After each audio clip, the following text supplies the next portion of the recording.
So, I've been off for about 2 weeks now. To give you a small recap as to where we are, the party had a massive amount of misadventures with the deck of wild, many surging things. And as the party was venturing through Bryn Shander, I believe initially to try and find a way to break Ono's chains, they went to see Scramsax, who was not able to help all of you. You all went to Black Iron Blaze to pick up Aetheros' new armor, and then on your way back, you encountered essentially what was a tuffle between a rather seismic tuffle between the Child of the Red Sun and the Nameless in temporarily taking over Irini's body. Apparently, according to the Nameless, Irini is very persuasive, and she is very, very intoxicated, and allowed her to take control for the time being. Cue a scuffle outside the city, as the party did not have a way to break Ono's chains at that time.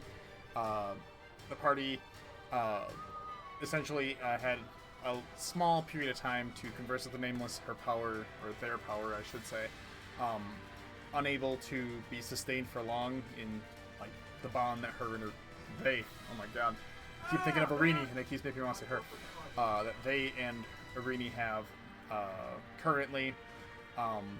The Nameless did say that they could break the chains if the party needed them to, and essentially that in doing so, because Irini does not have the ability to cast a spell like Disintegrate, it would pull from a well of power that she cannot access on her own, and then after doing so, it would put her into a deeper slumber for probably 2 to 3 days, minimal, which would knock her out of the combat encounter with Hedrun the Ice Witch, who is in the middle of essentially completing her ritual, and it basically put you down one person, but she has limited.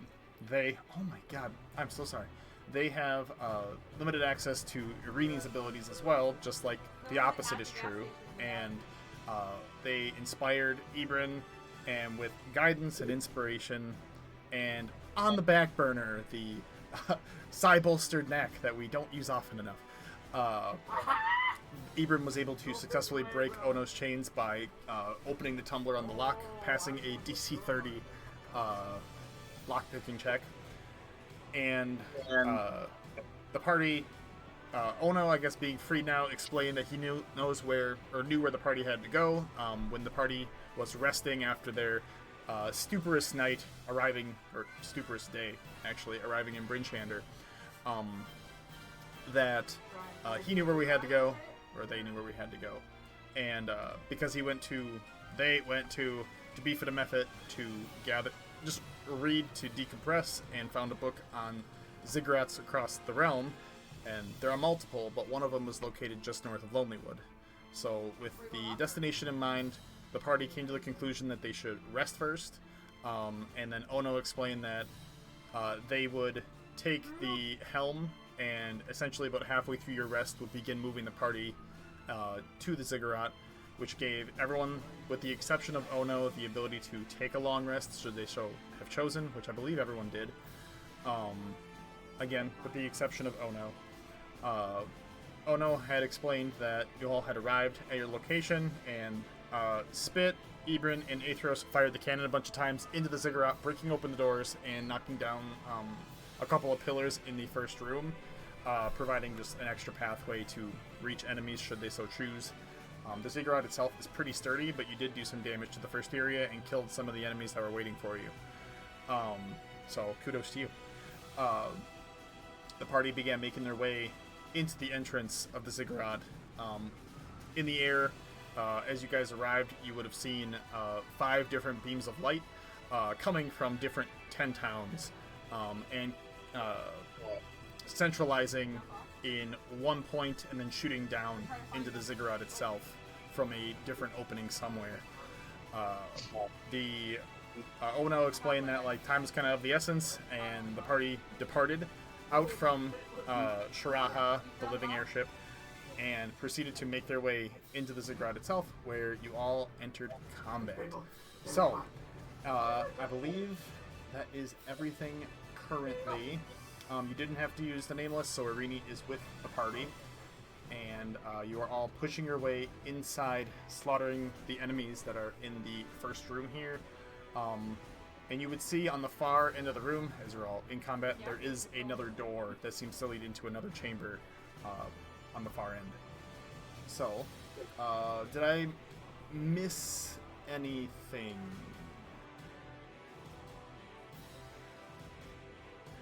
Not that I can think of. Okay. With that in mind, we can start things off once again at the top of the round. Round 2 with Hedrun. You are first. He's gonna move. I'm gonna attack the Yeti. Pull up my player sheet. Smart. Yeah, you might need that.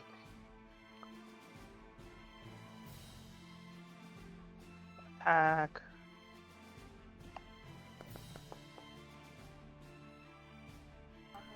A 9 is unfortunately going to miss. I don't have advantage because they're more than 5 feet away, correct? Correct. Or... yeah. Alright, well, I'll try again. Alright, bonus action attack. An 18 will hit the Yeti. Would you allow it? Is this a sneak attack? You don't have anybody within 5 feet, and you did not have advantage on your attack, so I would say no.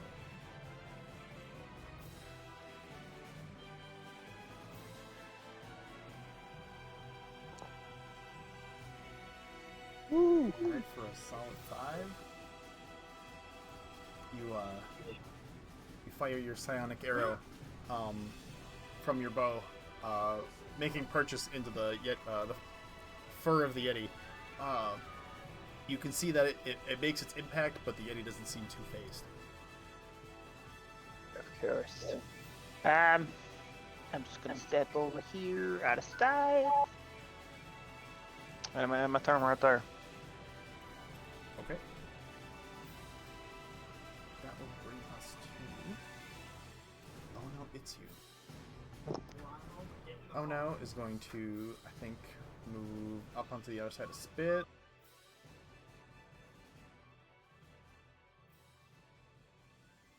And he's going to fire a firebolt at the ice mephit to try and get rid of it.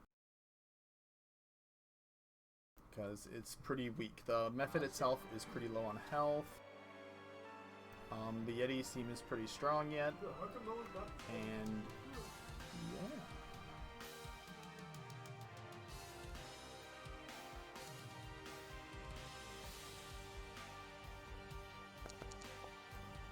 And unfortunately, Ono's firebolt that he cast is going to swing a little to the left. Kind of moving through the torched sconce that is within the room itself. He will miss. Just a bit outside. Yeah, right. All the way low. He does not have... I mean, he does have spells, but he's kind of... seeing as how Athros is really our only healer, otherwise he's going to conserve those, I think, for now. This being the first room. That'll probably be the end of his turn then. And Irini. Irini's gonna move up.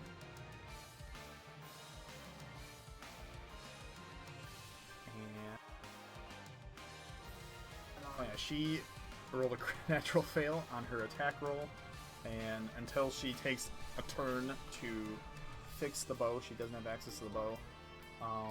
I honestly think she might do that, so that way she has access to it again. So she's gonna pull out, seeing as the string snapped, she's just gonna pull out from her pack, just try to throw something together. So she's gonna take her turn to reassemble her bow. She already inspired Ubiktune. I believe that's what the concern. I think that, yeah. Concern status I think is. So I'm gonna leave it at just she, again, you guys are in your first room. She's going to not spend more of her bardic inspiration quite yet. But she's going to take her turn to structure her bow. And that'll be her turn. Miris. Another NPC I get to play. Okay. Miris. I believe he had Hex on an Ice Mephit before that was killed last turn. Yeah, I know he had it on something. He's going to move it to don't the know Ice which Mephit up on top as a bonus action. And he has a crossbow, I believe. Yeah, because he's concentrating, so he had to cast it. That's like the only thing we really... That's the only thing he really ever uses to concentrate on. Which is good for me. Yeah, he's going to use his crossbow and fire a bolt at the Ice Mephit.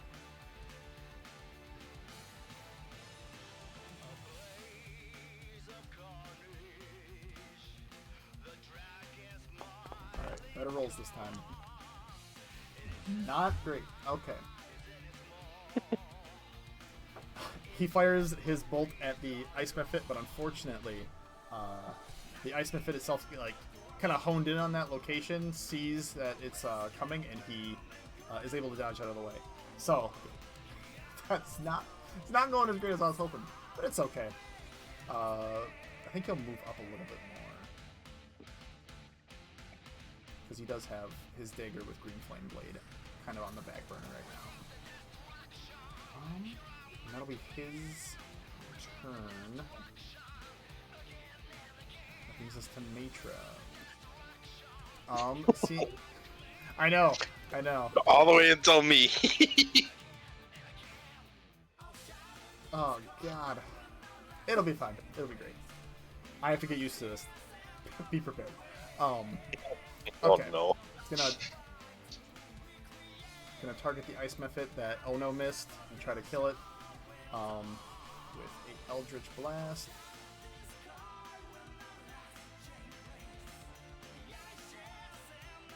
Ooh, she actually should have her health back. She did not have her health back. I forgot to give her a long rest.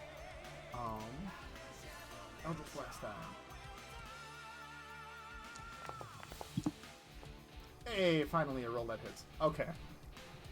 Gonna blast it.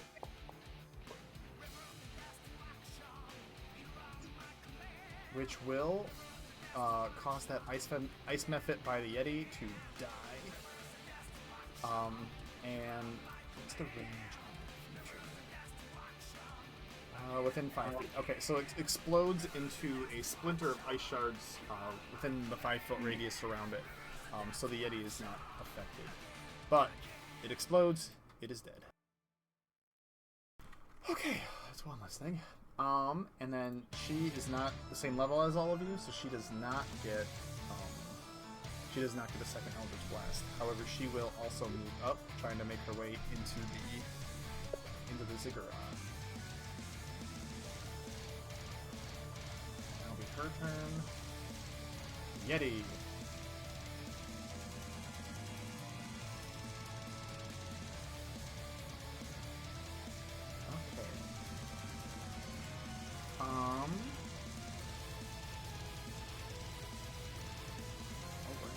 Okay.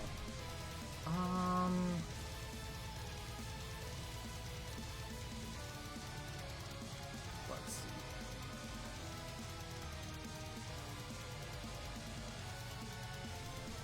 Athros, I would like for you to make a con save, please.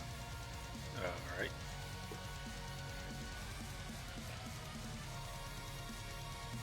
Save.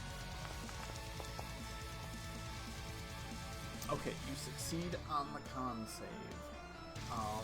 Because you're resistant to cold, you're not immune to cold, right? Correct. Okay. It's resistant to a lot of damage. Right. Yeah, you do have a lot of resistances. Yeah. Yeah, you are definitely the true tank now. For real. Athros, you would see the Yeti. Its glowing red eyes, they glimmer in your direction for a moment, and for a brief second you feel a chill run down your spine, and your body become a little colder, but you're able to, through sheer willpower, shrug off the effects that possibly could have been detrimental had they have hit. So you're good. The Yeti will then move up.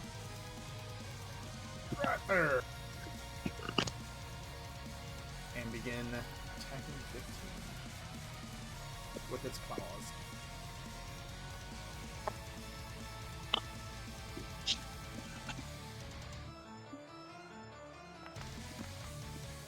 And miss because he rolled a 2. He has one more attack.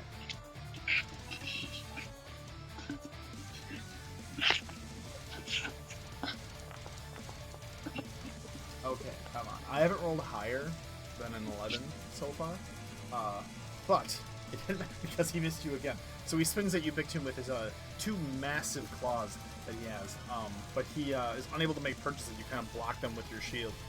That is really depressing. He's going to stand his ground. That brings us to Spitty Boy, who is going to spits rain. He's going to attack the Yeti with an arrow. Because the other thing is gone. Short bow attack. Oh, sure, spit roll's nice. Spit roll at 23. Okay. I'm going to do some damage to the Yeti. Nice 7. This is the second round of combat, so he does not get surprise attack anymore. And he hasn't used his action surge yet, but he's going to save that. Doesn't he have pack tactics? Oh shit, yep, I forgot about that.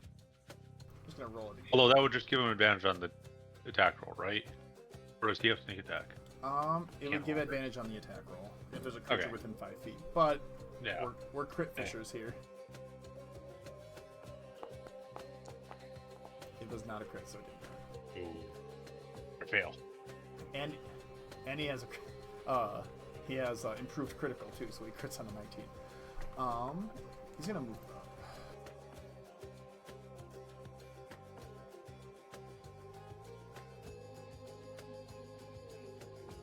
As he fires off his arrow, he'll see the mephit that's coming from farther back. That'll be his turn. Brings us to this guy who's going to move up. And what do we got? Okay. It is what you would all see is a specter appear. Cool. By Miris, and it's going to try and do a life drain.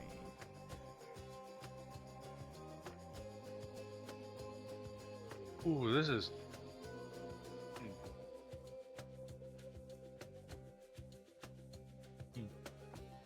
Gonna be ouchies. No, I'm trying to remember specters. I mean, Aether definitely doesn't know anything about specters, but I'm just trying to remember. Miris has to make a con save.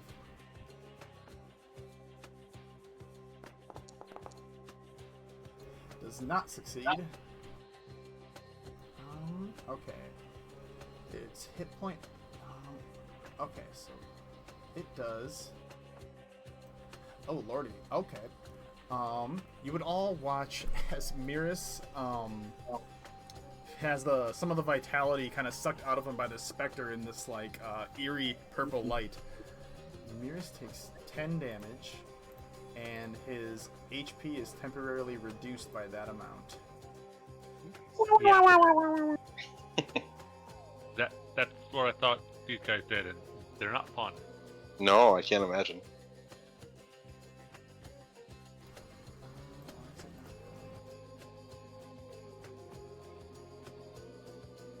And yeah, I ain't about to sandwich myself between him and the Yeti to try to do anything about it either. And he has to make a Constitution saving throw, which he will succeed because he rolled as high as he could to pass. to maintain concentration on a hex, but his HP is currently reduced down to 35.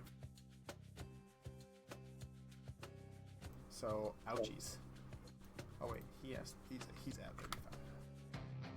Okay. Okay. And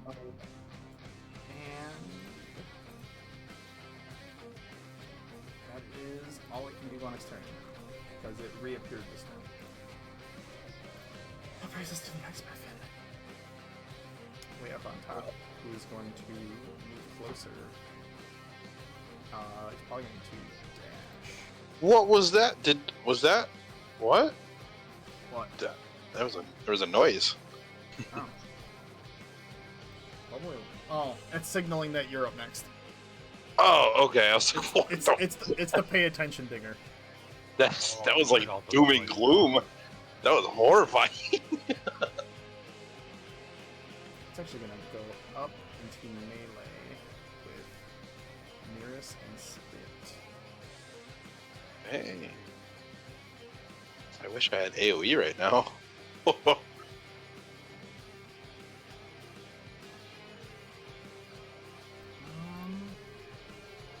He ended up using dash to do so he will not be able to do this thing on his turn.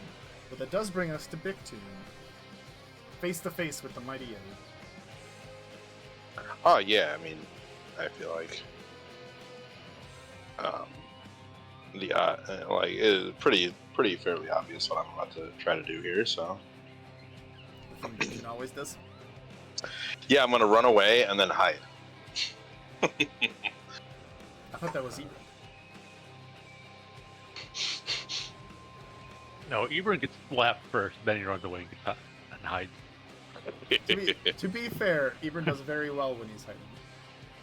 Yeah. Anyway, I was gonna say, I tend to do super well, and then I get the bipolar opposite. Right Ooh. that is gonna miss Yeah. it, sir. Unless you're gonna try and use your bardic inspiration. Sure. It lasts 10 minutes, so you don't have to worry about doing it now if you don't want I'll do it before I forget about it. to. Okay. Was it D8? D8 now, because they went from a D6 to a D8. Yeah. Ah, sweet. Bictune yells, R/1D8! That'll make your miss a hit. Sweet. What? I didn't mess anything up. You guys didn't see anything.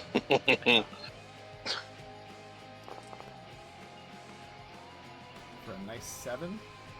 Absolutely. Alright. And let's do like SpongeBob and bring it around town. Good lord! Yeah,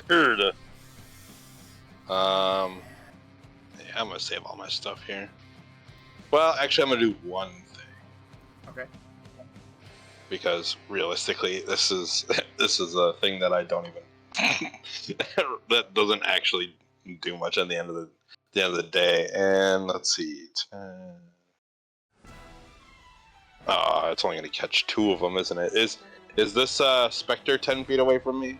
Is that considered 10 feet? That would be 10 Okay. feet. Okay, then I'm going to, I guess, only go for 2, not 3. Unless, can I go into this like diagonal spot here to him? Like, yeah, and not It won't provoke opportunity attacks now. Okay, That's cool. still within the 5-foot radius around it. Okay, cool. Then that gets all 3. I'm gonna roar my little heart out. Oh, Daunting nice. roar. Try to scur him. Okay, wisdom saving throws DC 14. Let's see.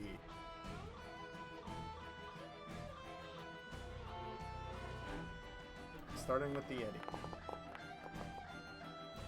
Yeti I don't think- fails. See, I don't think a question mark is 14, so I think we're good there. Where is my frightened condition?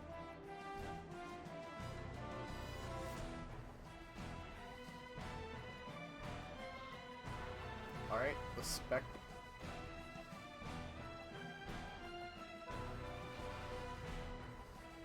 One of the convenient few things that they are not immune to for conditions is frightened. So let's see.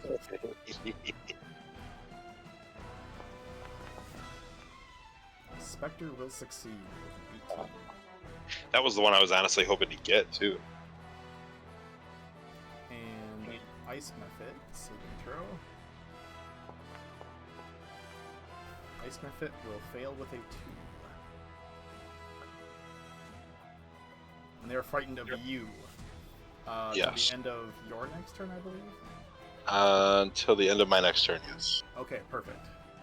So attack. Yeah. So they either have to run away, they can't move any closer to you, Yep. Or they have to attack somebody else, basically.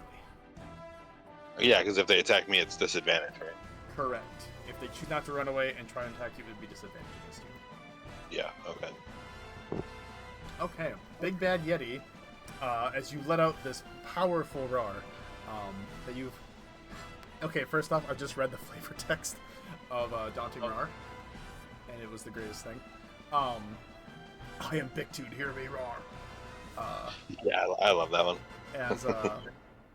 As you instill fear into the hearts of this this ice-based flying little gargoyle and the big mighty Yeti that stands before all of you. The Spectre does not seem phased. Anything else in your turn, sir? No, I'm good. Okay. That'll bring us to Athros.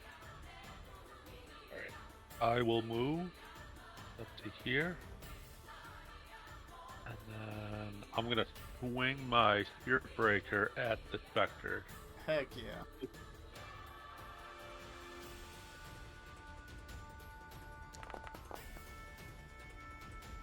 $14 will hit. Okay. And then normal damage. With Psychic. Okay. So hopefully that kicks around any of his resistances or immunities. He is.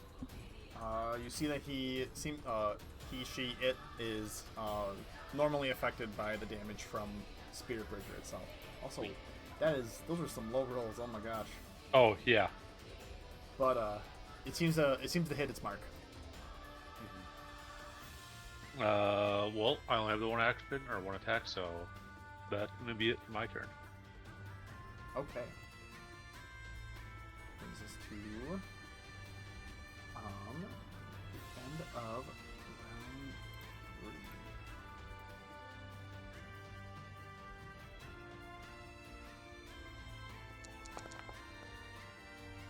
You hear some noises coming from farther deep within the Ziggurat itself. And the roar of what sounds like another Yeti. Again, coming from somewhere deeper inside. Athros, you would have been able to, I think, see with your massive dark vision, one on the far end of the battlefield. Oh yeah, I can see them. And Right. like 50 feet behind him. Yeah. Okay. And we're at the end of round 2. Brings us to round 3. Hedrun. It just gave me the you're up next and then it's my turn. Yeah. Noise. Oh, so sorry. It's I was because really hoping. at the end of the round, more people got added to the initiative order, so it Oh, so it re-triggered it because you guys moved in initiative. that's funny. I was like, what happened? What did I miss? I look away for 10 seconds. Nah, you're good. Oh, we're gonna attack the Yeti here. Get him.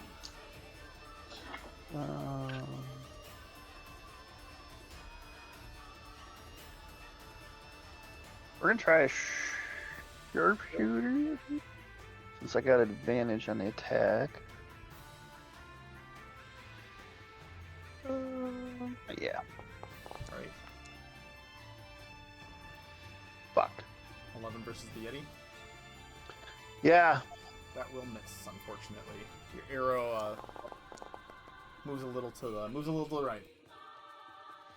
That one's much better. Right. That one will hit. Now remember, this one is your versatile arrow damage, so it would be a D4 instead of a D6 because you fired your first one. Technically, your first one was supposed to be that way too, but I just forgot until I looked at the chat. I thought if you miss, it stays the first. Your bonus action one is always a D4. Versatile. And were you doing sharpshooter with that one too? No. Okay. For a nice 14 with the sneak attack. Okay. Ooh, excellent. As the damage hits its mark, you see the Yeti itself not so much begin to bleed, because your psychic damage doesn't always cause a bleeding wound. Its fur is pretty thick, but you can tell that he's a bit exhausted after missing several attacks and your arrow making purchase in like one of its legs. He's not doing too hot. Well, I would go back to the little hiding corner, and that's all I can do. Then my turn. Okay. It's so great. You can just pop out, pew pew, and then just re-hide again. That is the Pretty skirmisher. much. The skirmisher class roll works Oh, really, yeah. really well. Hell yeah. Ono, taking note of the Yeti not doing too hot, is going to fire a firebolt at the Yeti. Pulling out his like exoskeletal little crossbow, you would hear him utter the word "bang" as he fires it out. And unlike Ibrin, he does not have advantage on that. But a 17 will hit. Damage time. Oh, very nice. And the Yeti, the firebolt catches fire on like the center of like the Yeti's chest, and the Yeti like begins trying to put out the flames itself. In doing that, you see that the fire kind of catches and smolders and spreads quite a bit, and you watch as for a moment the Yeti's kind of engulfed in flames before falling to the ground after an exhaustive cry. The Yeti is dead. Oh, nice. Yeah, he hit that boy. Now, the con with the map being this big is that when I accidentally click on a different person, it zooms me all the way across the map. That's okay. But yeah, he did. Okay. But that's okay, because the other guy, the roaring that you hear from across the chamber is going to begin making its way towards the party. Ooh, they have good movement. He's going to dash. Where will that bring him?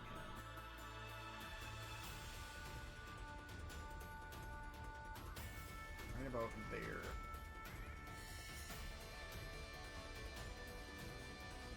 As he begins charging across the battlefield, jumping over two rocks that are sort of cutting off part of the pathway, making his way forward in a frantic hurry. That'll be his turn.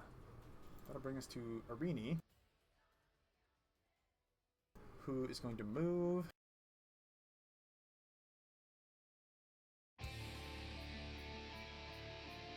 And she's going to, now having a bow once again, fire off an arrow at the Spectre. Seeing as Miris got some of his vitality drained. Pulls out arrow, fires it from the bow. Good job, Arini. 23 will hit. For a decent chunk of damage on the Spectre. And wait, you used your inspiration. Let me do that. No longer surprised. What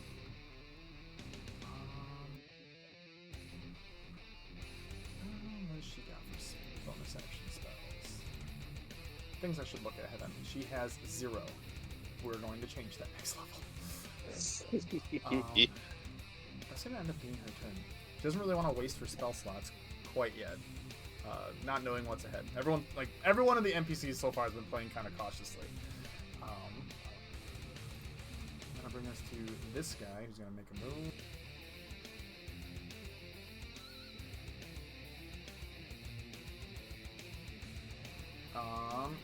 Athros, you might see coming down the pathway behind the Yeti, another creature a Quagoth, something that you've encountered before, following closely behind. That'll be its turn. Which will bring us to Miris, who is irritated about the fact that he just got his life drained. He's going to move his Hex to the Spectre. Wait, no, never mind. Iceman, if it's there, you can't move his Hex. He's going to switch to his Dagger and do what Miris does and cast Green Flame Blade. Starting with the Ice Method, because he has the Hex on it.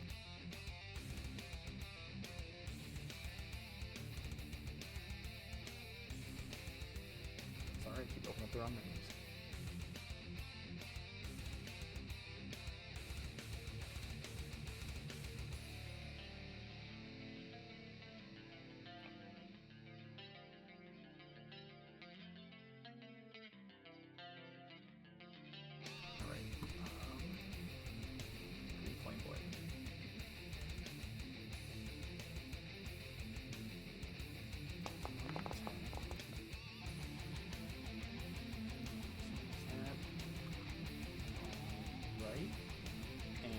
That will hit.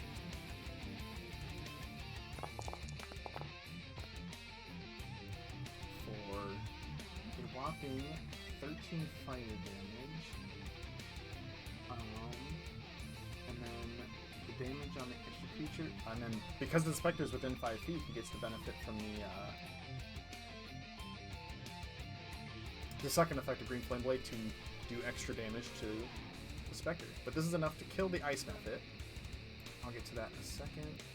Let's do the damage on the Spectre first.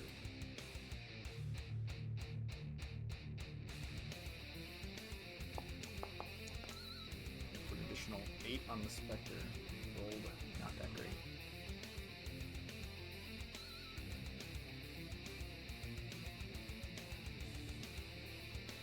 But the Spectre will explode.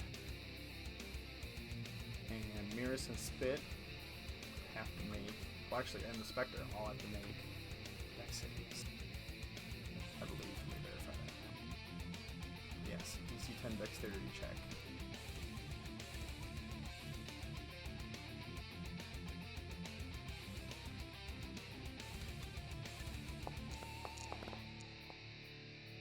Miris will just save. Everyone keeps getting me into this game.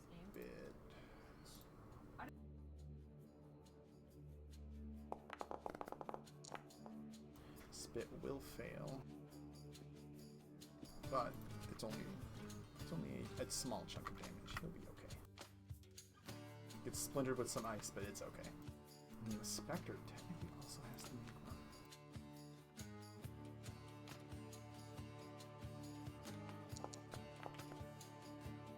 And it will also fail.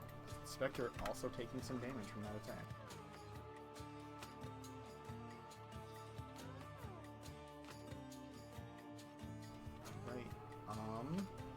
And then because he used his cantrip, he has his Dagger of Swiftfire, which gives him the ability to make a singular Dagger attack as a bonus action. So he's going to switch his tracks to the Spectre and make an attack against that. Since it does not specify it has to be the same creature.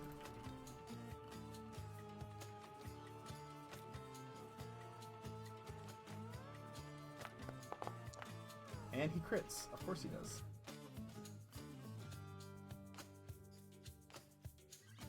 I keep forgetting to fix the critical modifier, so we still have to do that by hand. It's on my list of things to do, guys. It's all good. But that'll be enough. As Miris takes out the Ice Method and also takes out the Spectre. What a beast. Green Flame Blade was a good choice for him. I'm very glad he took that. Right? And I think Miris, because there's space to move, he's going to start moving up, moving farther into the Ziggurat.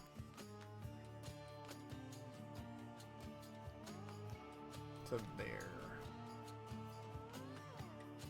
But that'll be his turn, as more creatures begin making their way the party's direction. There is currently no actual creatures that are within most of your dark vision range. Yeah, all I see is a bunch of death. Matra is Yeah. gonna begin making her way inside. She's gonna dash.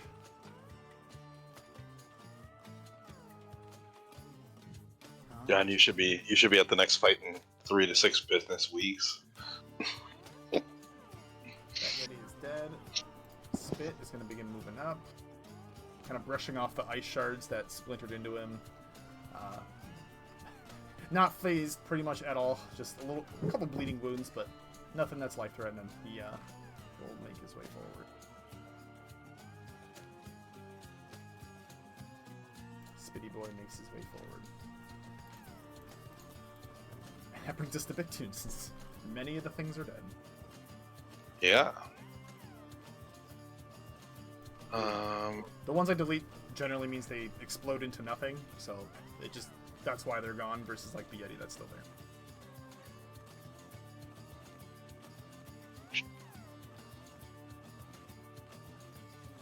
Alright, I'm gonna slide up next to Spit here. See what's going on up here. Still can't see. Okay, alright, cool. Well, then I guess I might as well just dash.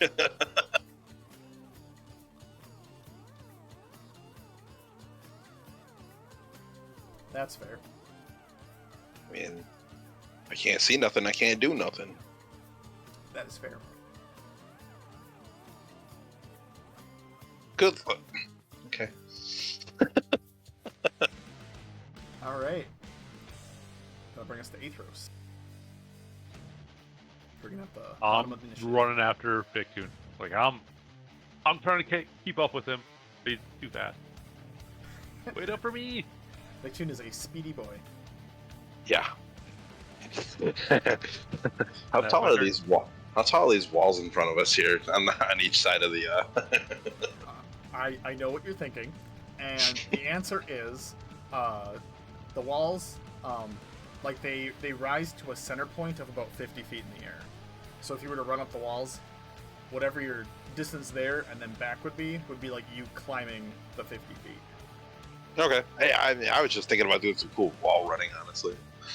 It gives your shield more viability now too. Your bracer. It really does. It really does. Basically, Attack on Titan, 3-dimensional Yeah. gear, Though. Yeah.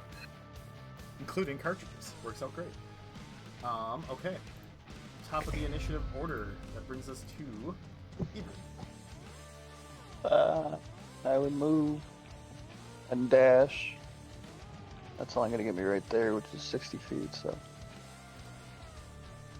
Okay. that's all I can do. You can dash for free as a bonus action. You are a rogue. If you Yeah. would Don't like to you do get like a triple dash, right? that. Yeah, for cunning action, that's one of your options. Unlike the Right. monk, you get it for free. That's That moves so- me another 30, Yeah. another 60. 30. Okay. Yeah, there you go. 30, yeah. What's that? It's still sick though. You get to run. I mean, that's definitely a big catch up. Yeah, 90 feet. Yeah. that's why I love rogue symbols. I was just Well, say, if 20 I feet wanted on me. to, I could go all the way up to 180 feet, but I'm not using all my hit die for that. Yeah, don't. I'll give it to you. Yeah, I could have got another 30 as well. Go to 100 feet. All right. Oh no. As Ono is dashing, would probably utter the phrase, "Wait for me, I have little legs." He'd probably put on his stilts. He'll take Yeah, an put on your interaction, stilts. put on his stilts to get his full 30 feet. He'll move 60. He needs longer stilts so he can go like 35 feet just to be a little bit faster than most of us. That is something that he definitely should invest in. Yeah. Add that to his list of workshop items. Just take literally just take like a drill or something and just put little extensions on Yeah. his stilts. You just see some sticks that are tied to the end of it. It's like, yeah, real structurally sound. All right, Yeti is going to move forward once more.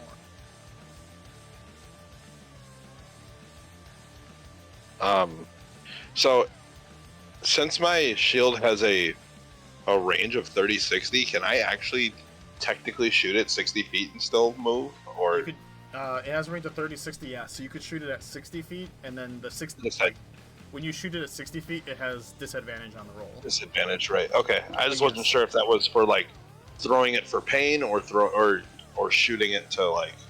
It's the it's the length of your yank cable. it. Okay. Sweet. I can actually move 130 feet if I really wanted to. Boy is actually going to make his way through the archway, and he's going to stop a little short of his max distance and let out this massive roar that kind of reverberates throughout the chamber.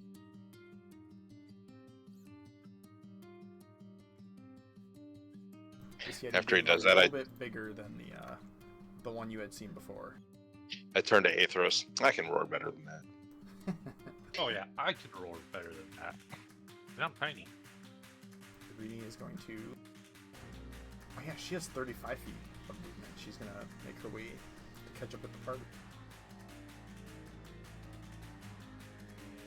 She'll move up. Actually, start moving down the stairs on the opposite side.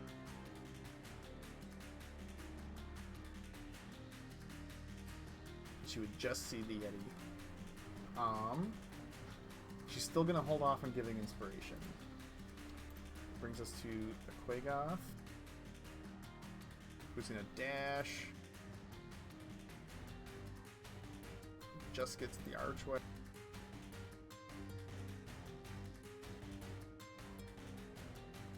That brings us to our old pal Mirus, who's going to begin moving forward.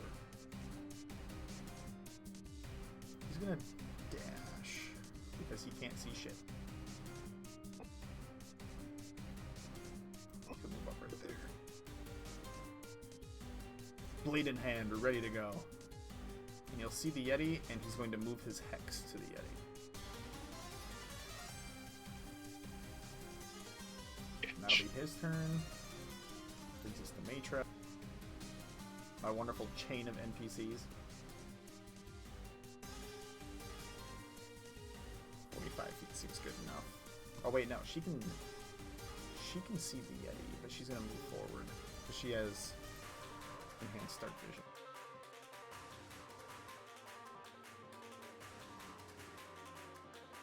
But that'll be enough for her to fire off an Eldritch Blast.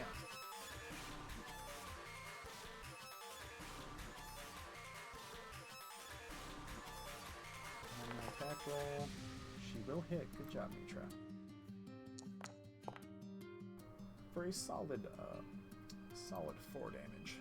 But that's a start. Broke the ice. All good. No pun intended. Brings us to Spit.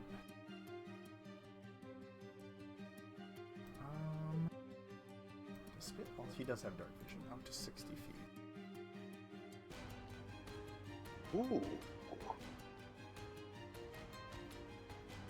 Okay, he won't have to move very far. The way the NPC tokens are is they don't have dark vision set up the same way as everybody else. It's sort of one of those things I have to mentally keep track of. So, he will move up to there and fire off an arrow at the big boy.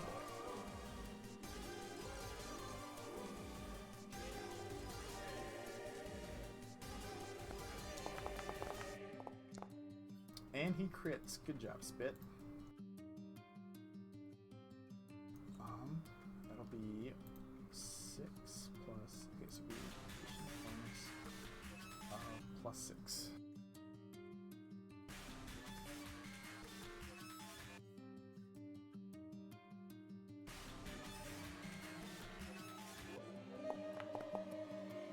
For a nice 15 damage, hitting the Yeti in like a nice tender area along its knee. He lands a nice clean arrow, so he feels really good about his spell. You just hear him behind actually no, right next to Aethros and Big Tune. He just utter out the phrase, "Spit too good!" And then that's his turn. Hell yeah, dude! Spit do better than Ebrin. I think he's too far to hear that.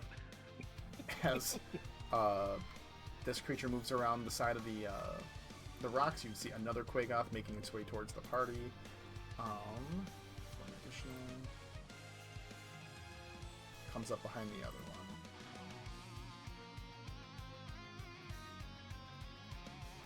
be its turn. Pt1, you're up. Okay, so I gotta relook at this, make sure I'm how far away? Oh, 30 feet. Okay, so I gotta move up just a little bit here. Just a wee bit. Yeah, so I'm gonna move up. How far is this? 15 feet to this corner here. And I'm gonna do something new, actually. Something I have not done yet. Okay. I am going to cast a True Strike on the Yeti. Okay. You so you point your finger at the Yeti, and it grants you like insight into some of its defenses. You see like in your mind, like your thoughts begin to focus in on like vital points, and you see like where the arrow that Spit hit is like a good area, and you see a couple different areas on like its body as it moves. On your next turn, you gain advantage on your first attack roll against the target. Yeah, that's what I was hoping for, because I could not reach him on my turn without using something else. So it's like, I don't know if you did that on purpose, but you literally stopped him 5 feet outside my walking range. That was not fully intentional. It was for other reasons, but Sure. that worked out good. It really did for you. For me, yeah, So- absolutely. So yeah, that's all I'm gonna do for now. Okay. Athos, you are up.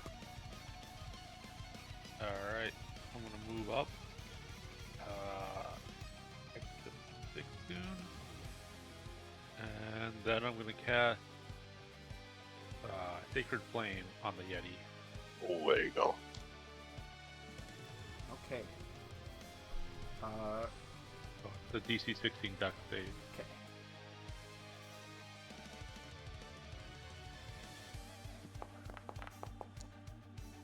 It will succeed with an 18. Ooh. As the All right. pillar of radiant fire, the Yeti is able to kind of like just like take a back step as it rains down, hitting the ground within the Ziggurat in a shimmering fashion. Does not take damage. Okay. Then yeah, Yep. that's gonna be the end of my turn. Oh, okay. If you had anything else to do, sorry, I jumped the gun. Oh, yeah, no. Okay, Ebrin, the boy, the man, the elf, the legend. How far away are Oh. I might need those guys.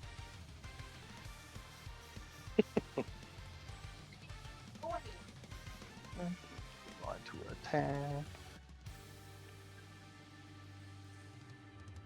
Okay. You ready your arrow. Did it pop up? Oh, there we go.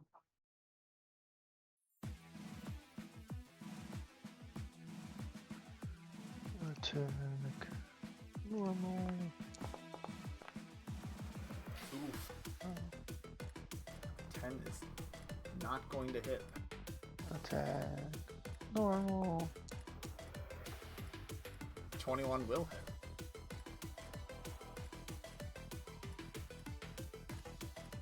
No sneak attack, correct? No sneak attack. For another 6. Okay. As you fire off the psychic arrow, similar to the other Yeti, it hits the brunt of its fur and kind of just like shatters away the way it normally does.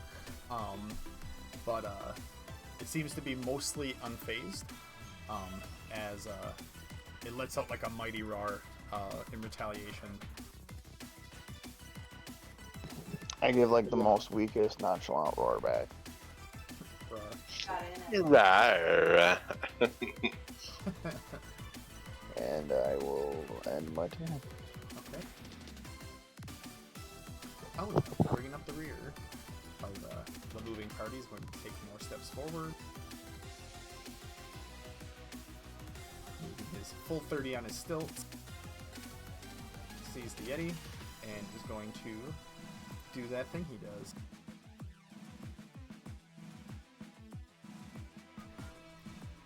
He makes pew pew noises as he fires off his attack. Ah, he misses. He rolled an 11. Oof. That will. Does have.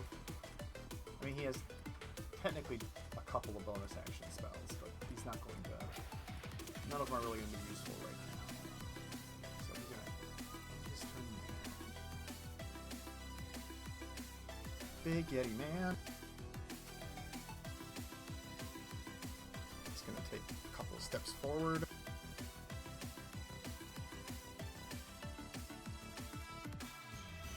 And then he's going to, Big Tune, I need you to make a Constitution saving throw.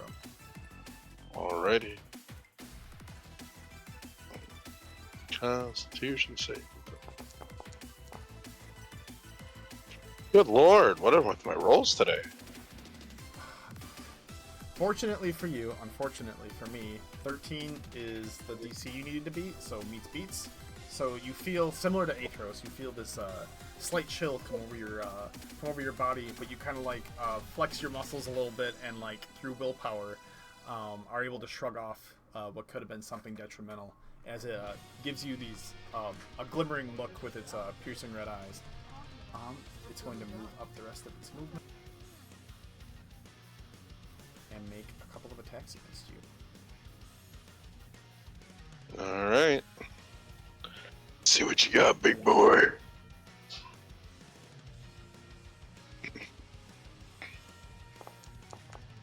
Oh my god. The rolls are not in anybody's favor today. That first attack will not hit.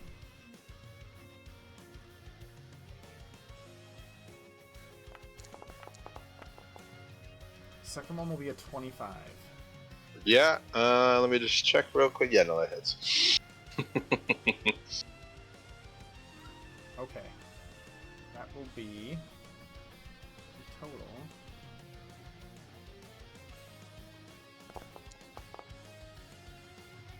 It'll be total of 5 slashing damage plus an additional 3 cold damage for a total of 8 damage. Okay. Since you don't have your ring of resistance anymore, or your ring of warmth anymore. Correct. And that is going to be. Oh, should probably take that off my sheet. That'll be its turn, as it is able to kind of knock your shield with its first blow, leaving you open for a second strike. That'll bring you to Rini. I look at it and go, oh, ow, that hurt so much. Lame. Rini's gonna move up. Inside check from that.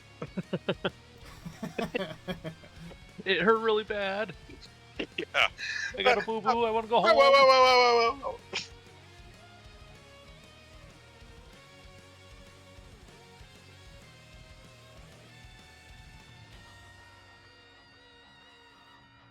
Okay, is it within? I feel like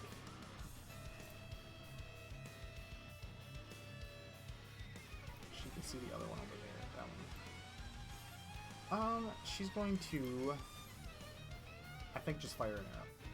There's things that she could do, like hideous laughter, but I feel like she feels confident in the party's abilities to not have to burn through a lot of hers yet.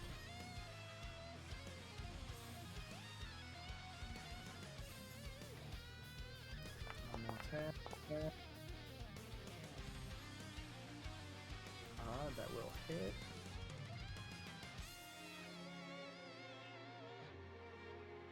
And the 15 beat the DC for another, just plucking away damage.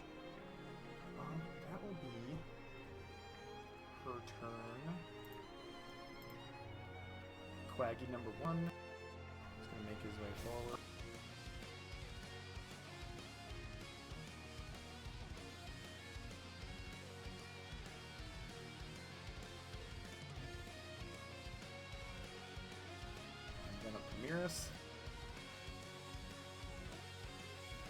that'll bring us to Mirus' turn, who with dagger in hand is going to attack it with his green flame blade. Welcoming the challenge.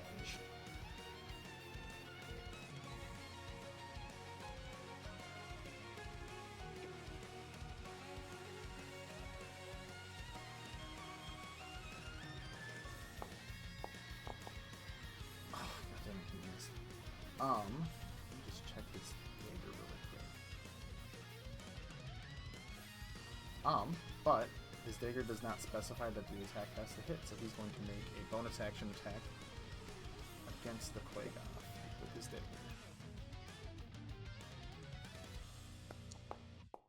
And that one will hit for just plucking away damage. His turn. Matra's turn. Matra is going to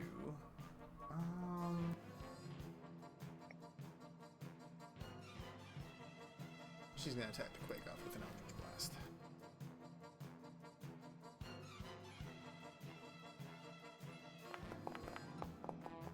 And that will hit. Some damage. Not doing great on the damage route. She hasn't rolled higher than a 5. That's so sad. It's okay. And she's gonna move up, I think, a little bit more closer to Ono. Kind of nestling herself in the middle here. That'll be her turn. That Yeti's dead. It'll bring us to Spit, who's going to fire another arrow at the Yeti.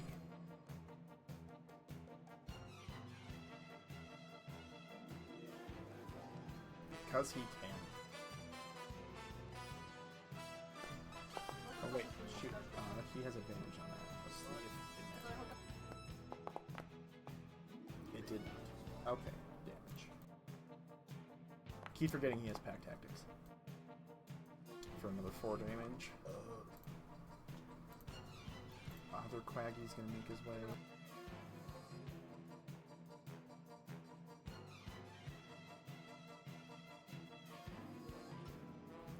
His way up there.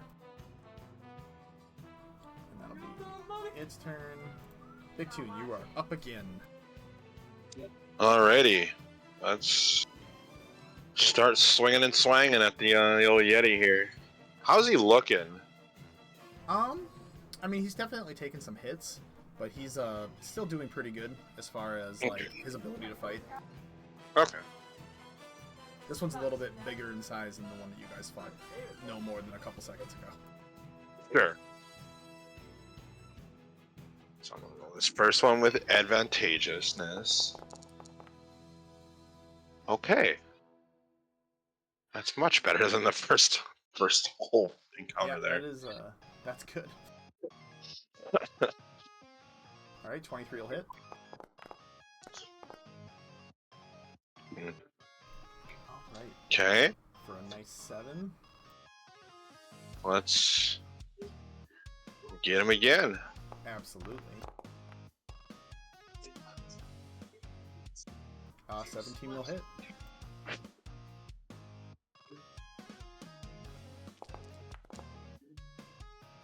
That was much better. Well, not much better, but That's 30% better. I was gonna say, yeah, your rolls were much better.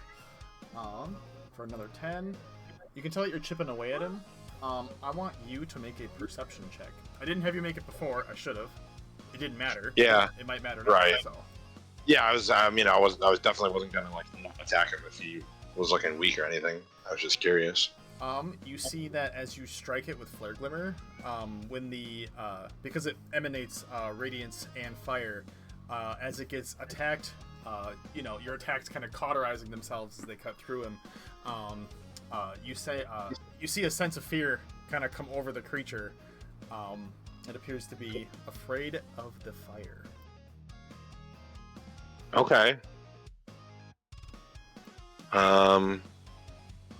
I think for what it's worth, though, I'm still gonna hold off here, knowing that we're probably not gonna get too many breaks here. So I think that's gonna call my turn then. Okay. That'll bring us to Athros.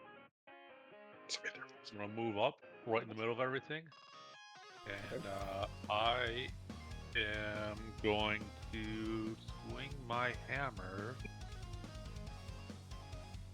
I'll go with the Yeti. Okay.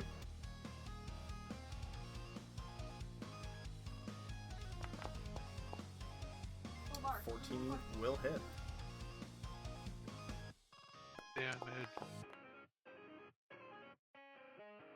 For a nice 12. That was a much better roll for damage. Oh yeah. As you bring the hammer down on it, while it's still standing, you like hit it in a critical area, and it seems to be a bit worse for wear. Right. And then I'm gonna end my turn here. That brings us to Ebrin. We'll go back at the Yeti. Okay. We will attack with the arrows.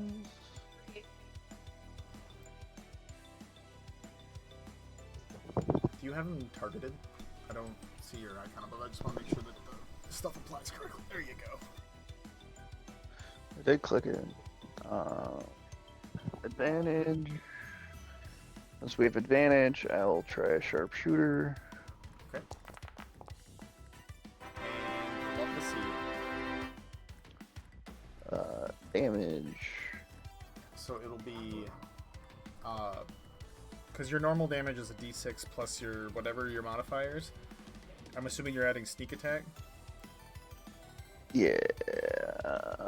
So it would be, situational bonus for damage will still be your rolled 3d6 plus, is it 24? Because your sneak attack dice crit too. So, it would be 3d6 plus... 3d6 plus 10 plus 24. Yes. And then do you want me hitting a critical hit at one or just normal one? Hit normal. I haven't fixed the critical hit thing. When MIDI QOL went down and is no longer being supported, I lost a lot of my settings. So I haven't fixed it yet. It's on my list. Not a problem. Hell yeah, nice crit though. Yeah. This is the right time to do it. That's Yeah, for sure. solid Hopefully it kills 52. Yeah, fuck yeah, dude.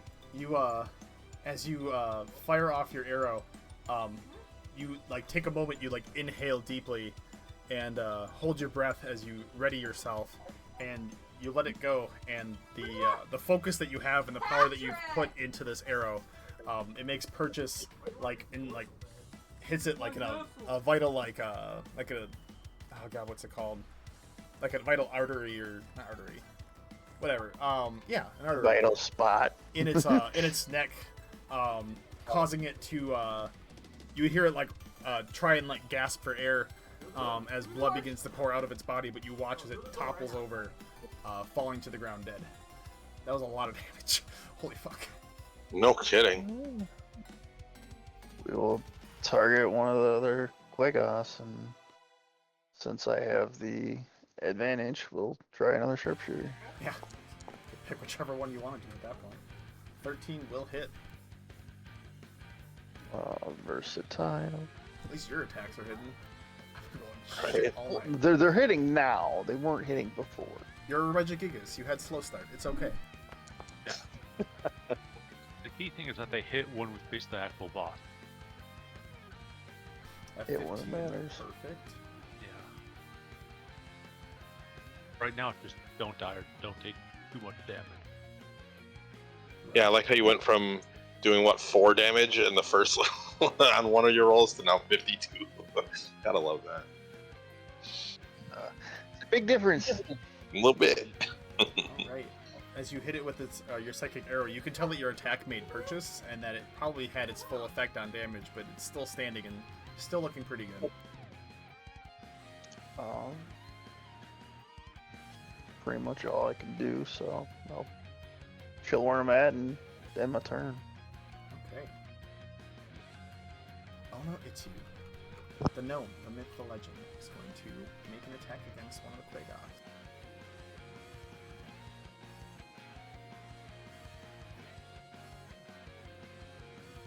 Pew pew. 25 will hit. Let's see how he does for damage this time. Way better. Okay. As a massive fireball or a firebolt hits one of the Quagoths, it like staggers for a moment. You almost did max damage there. Good job. Oh, nice. Considering the last one was like 5, like I'll take it. That Yeti is dead. He's gonna stay where he's at because he feels comfortable at that distance. That'll bring us to a greenie, who is going to,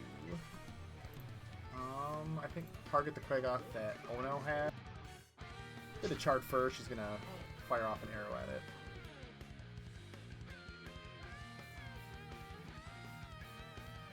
Ooh, wrong character sheet. Tackle. That will hit.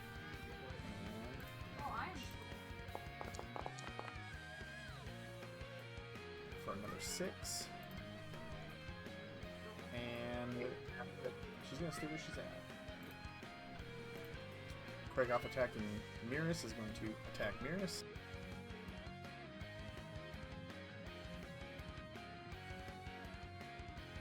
Going in for a claw attack.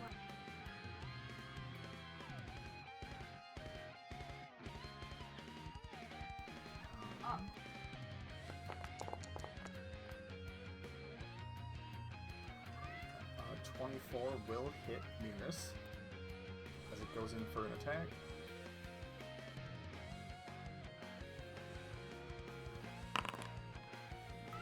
Six on Miris. It's going to make a second attack.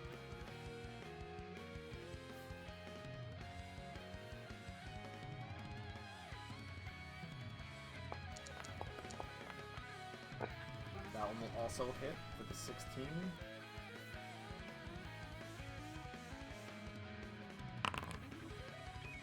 For another 6 on Miris. Miris has to make 2 concentration checks.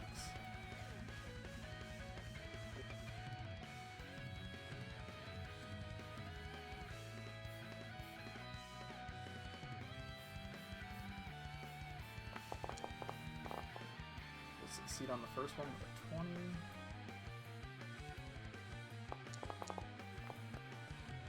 He will fail the second one with a 5. So his concentration on Hex ends.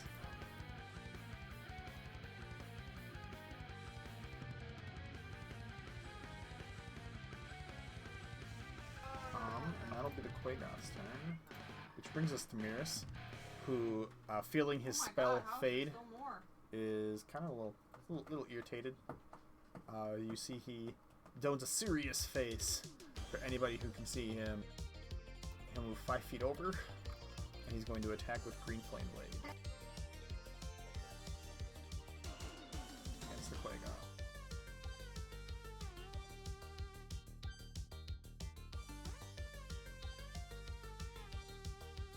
Still learning how to navigate our new character sheets. Oh, I know. 25 will hit. No damage. 14 damage against that Quagoth. And then he gets to roll an additional 1d8.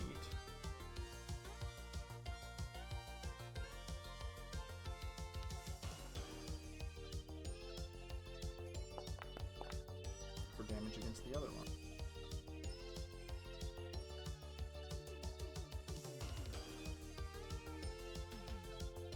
So it takes additional damage as the fire jumps to the other creature. That'll be the nearest. Oh wait, no, he can make another attack with his dagger. He's gonna make his dagger attack.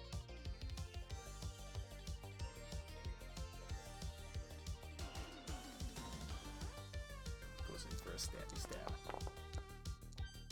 Which will also hit. Go with you, Miris. Taking all that damage and dishing it back out. For another 5. That'll be the end of his turn. Brings us to Matra, who, seeing the Yeti go down, is going to take a few steps forward. About there. and is gonna blast the Quake up.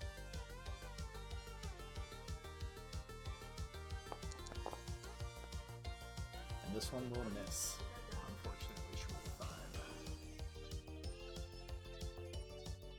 But that's okay. The spit's up next.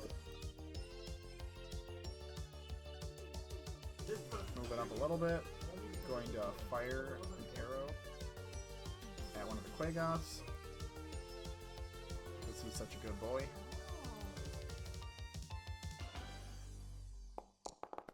I keep forgetting he has fucking pack tactics. Okay. 1 second. There we go. Okay. With the advantage, that will hit. For an additional 7. And that is enough. As he fires his arrow, he hits it square in the head, and the one Quagoth goes down. So, you're down to just the one. I miss my big skull icon that would appear when they fall to 0 HP. Right. It's okay. Anyone with a skull icon on them is dead. That'll be Spit's turn. Once again, hearing him utter out, "Spit, you good!" as he jumps up and down a little bit, super happy. That'll bring us to the other Quagoth that is being attacked by Athros. It'll actually attack you, Athros. With a claw attack. It rolled a crit. Well, I'm going to silvery barb to that. Oh, okay. No. No. Do you want Ono to silvery barbs it? No. I can take it. Okay. Athros is strong. Yeah. Alright. I haven't been using any of my stuff either. I'm like, hey. I have a decent number of spells, so that's where I was like, maybe one Also- for a crit, but Oh, if you need some, I have a couple of potions too. You know. I'm not too worried about that. Yeah. Alright. Because he rolled a crit, he does a little bit extra damage. You take 6 Okay. damage. 18 damage on that first attack. Okay, all right. You give him a little Ow. golf tap, like, good job. And then You burned my respect.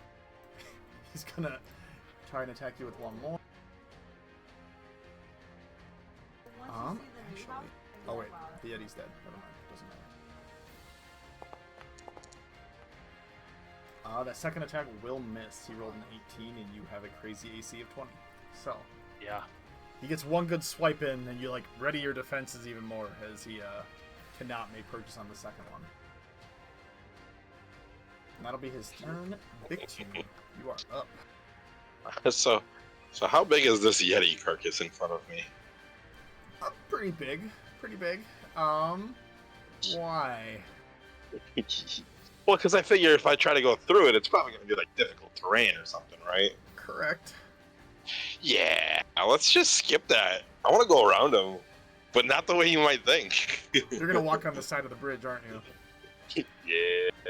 Okay. Yeah. You, with your Is it- wonderful is it- array of movement, would be able to do that with no problem. Okay, so let's see. That's 5, 10, 15, 20, 25, 30, 30. Hey, that allows me to go all the way around.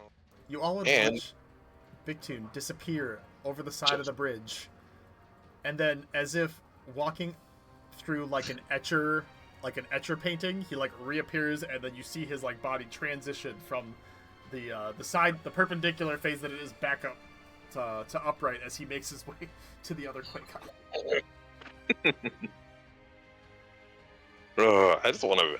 I would love to have a visual of that. I need someone who can Alright. make like who's a really good artist to like detail certain items in this campaign. 'Cause Right, that would be a good one. Big Toon storming over on the side of the bridge. walking perpendicular. Absolutely. Okay, so yeah, I'm gonna attack this this Quagga. Okay. You would have advantage on the attack because you are flanking with Miris and Athros. Yeah, that was the idea there.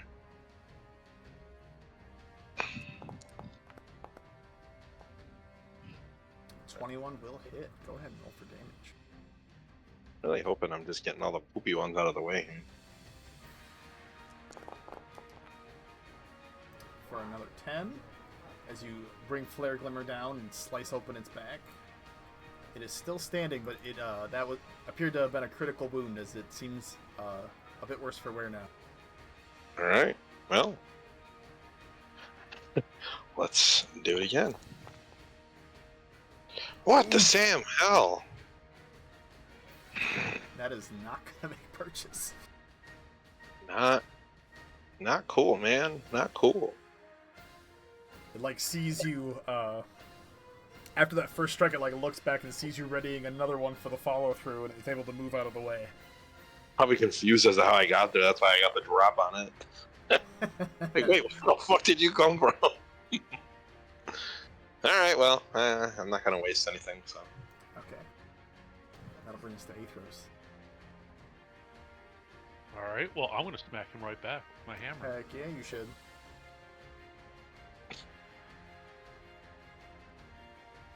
I thought he was just some weak little guy. Turns out no. Alright, 19 will hit. Go ahead and roll for damage.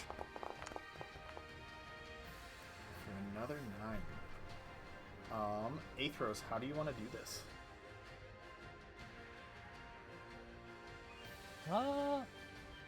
I think I'm just gonna swing my hammer like underhand up through his jaw and knock his head all the way backward and off his head on top of it. And then Okay. Yeah. As you bring your hammer down, up I should say, not even down. yeah, You watch as its jaw caves inward. The strikes from Big Tune, and like everybody up to this point, leaving its body in a weakened state. The burn marks that have like weakened some of its skin. You watch as its head flies off, like up over the top of Big Tune, and blood just like spews everywhere as it falls down as a corpse. He dead. good. As you finish off a creature, the room not quite silent, as you can hear the sound of the energy being gathered somewhere deeper within the Ziggurat itself. For the first time in a little while, it seems to you don't hear the sounds of any of creatures roaring or running towards you, footsteps. It falls about as silent as it can, as the room has a slight hum to it, the ground shaking a little bit. Since this whole thing is kind of a large, enormous combat encounter for the time being, I'm gonna say that we will continue with our initiative movement, because there's a lot you have to go yet. Actually, this technically is the end of that first combat. I'll end this combat, because we'll reset when the next one occurs, whenever that is. Dun dun dun. So I guess I will give you freedom of movement for the time being. If you would decide, those of you who can see, as you are able to move, anytime you move through the water, unless you have a swim speed, it'd be half speed, but otherwise there's like pathways and stuff that you can go down as you move, so you can move freely forward, and if there's something I need to describe for you, I will stop and describe it for you. Is the end of this bridge just like a door? Is that what the Yeah, this thing? it's an archway, so you can walk underneath it. Or over it, I guess. Yeah. In your case. That's tempting. I just want to move further in. Yeah, I'm just gonna move. Yeah, well, first I want like everyone group up, because Okay. Yeah, I just. you guys can't see, and I want to give my eyes of night. Oh yeah. To... Yeah, I can give it up to 5 the other sake of people. it. I'll move down here for the Move around the sake of it. corpses. Yeah, if I can give it to 5 other people, and there's a total of how many people in our party now? A fair 1, few. 2, 3, Seven. 4, Total 5, seven, I 6. think. Yeah, I see 7. Well, I'm not giving it to Matra. Just That's because I'm fair. assuming her demon pack thing, whatever, she might have specialized from that. And I don't think Spit really necessarily needs it. oh no, Spit definitely does. Spit, Oh. He's our Kenai archer. Fair enough. He needs it the most.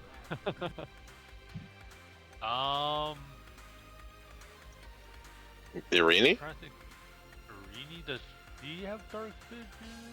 Sabrina, I have believe, is the only party member who does not naturally have dark vision.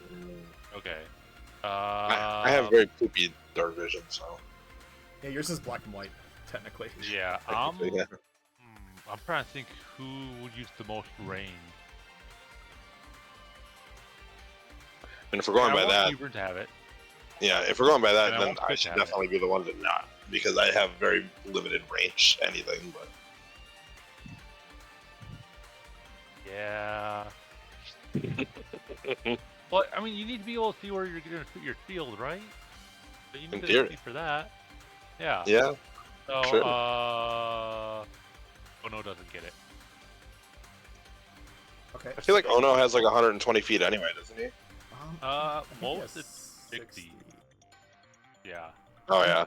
Ibrin has 120 because of That's his what it was. racial stuff, and then Matra I'm has a- a slightly enhanced dark vision, but it's not the same as what Ibrin has. I knew somebody had 120 outside of you.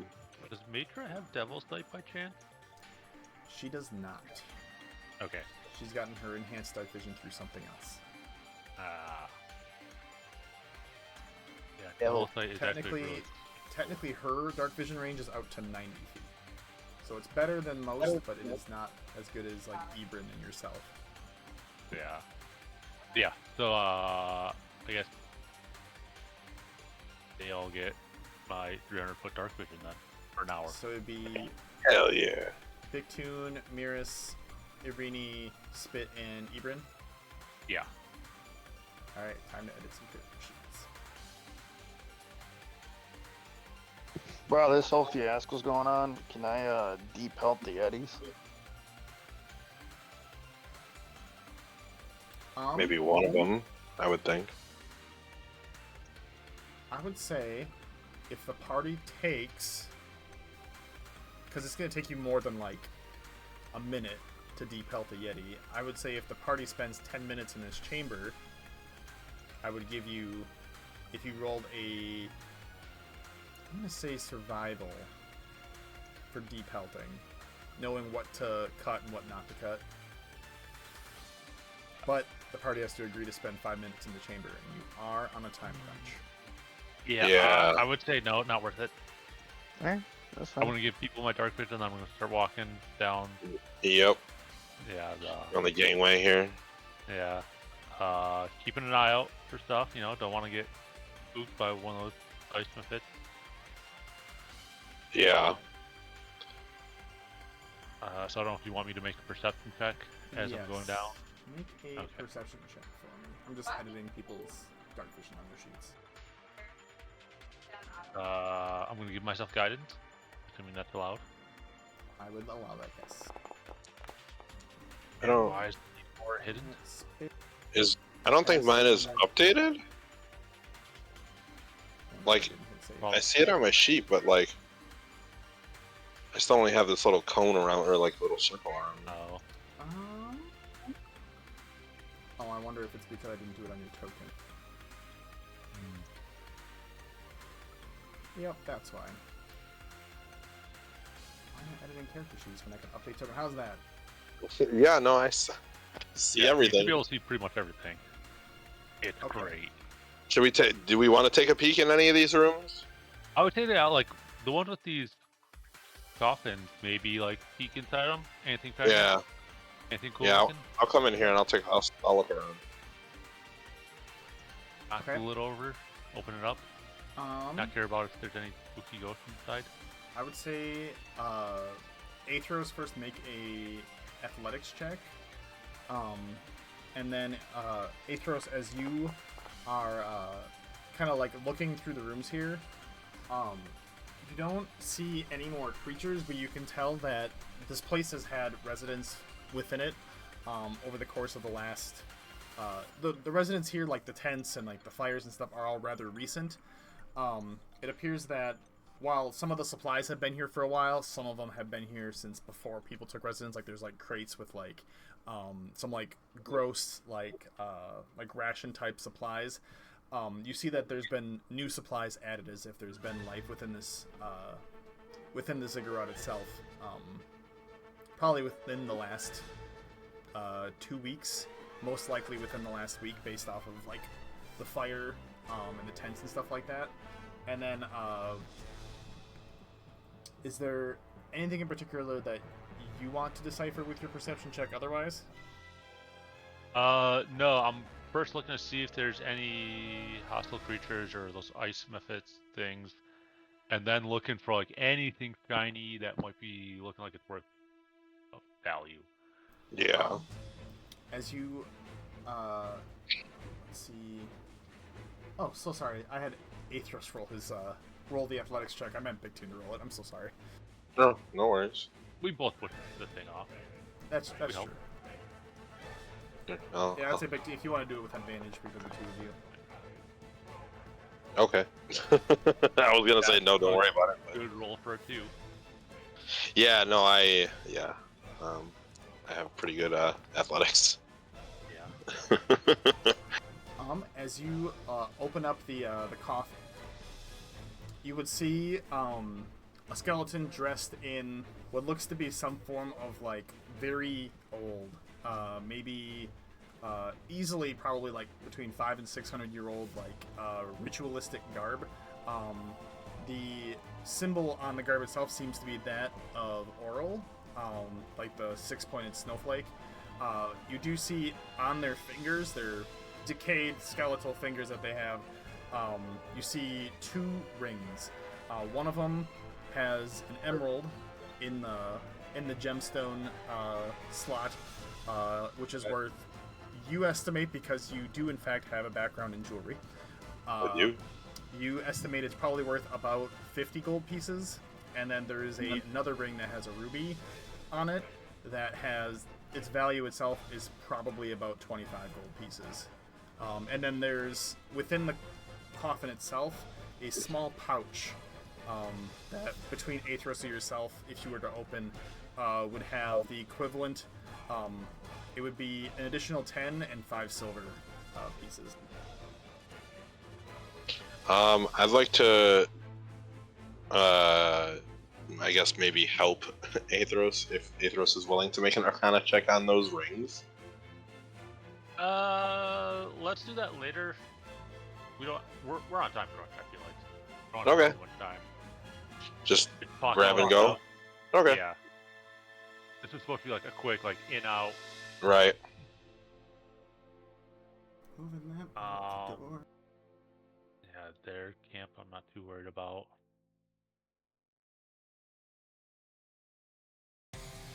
This room, it looks like, is that underwater?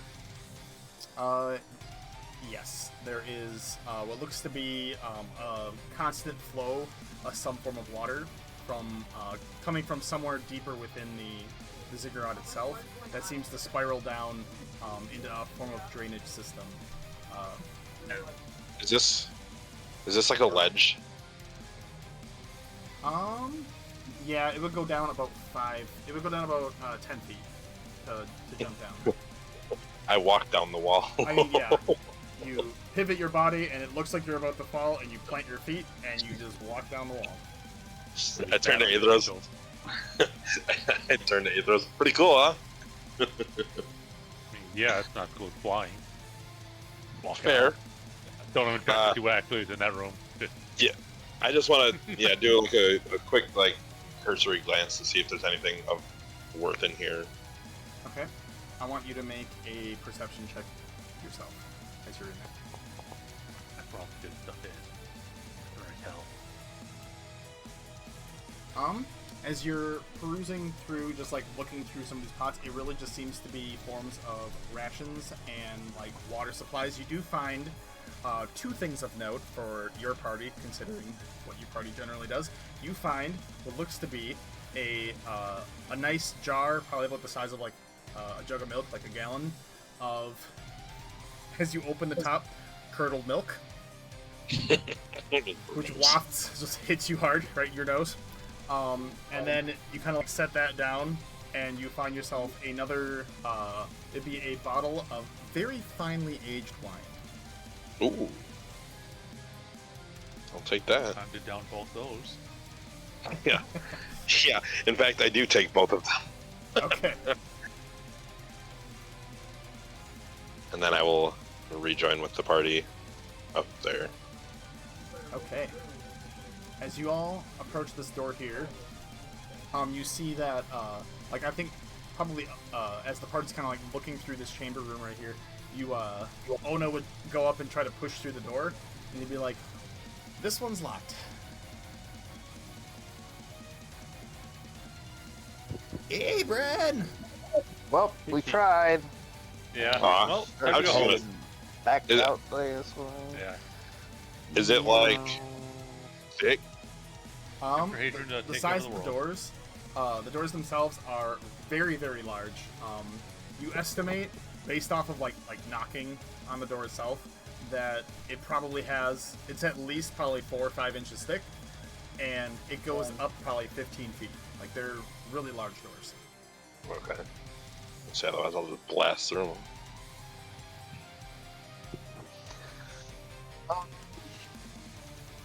Sleight of hand. I can help you. As like Ono would he would give you the help action to understand this lock. So you'd have advantage. You want me to sleight of hand it? Yes, it would be a sleight of hand check with your thieves tools.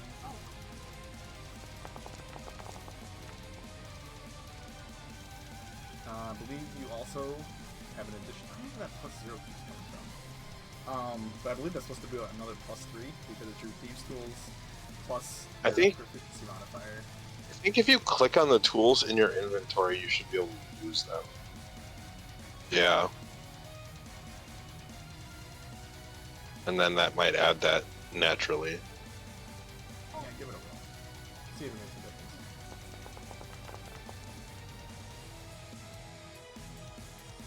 That's so weird. Yeah, it I'll do one lost more. an extra 3. Lost an extra 6. No, I mean like the other one as well. I gotta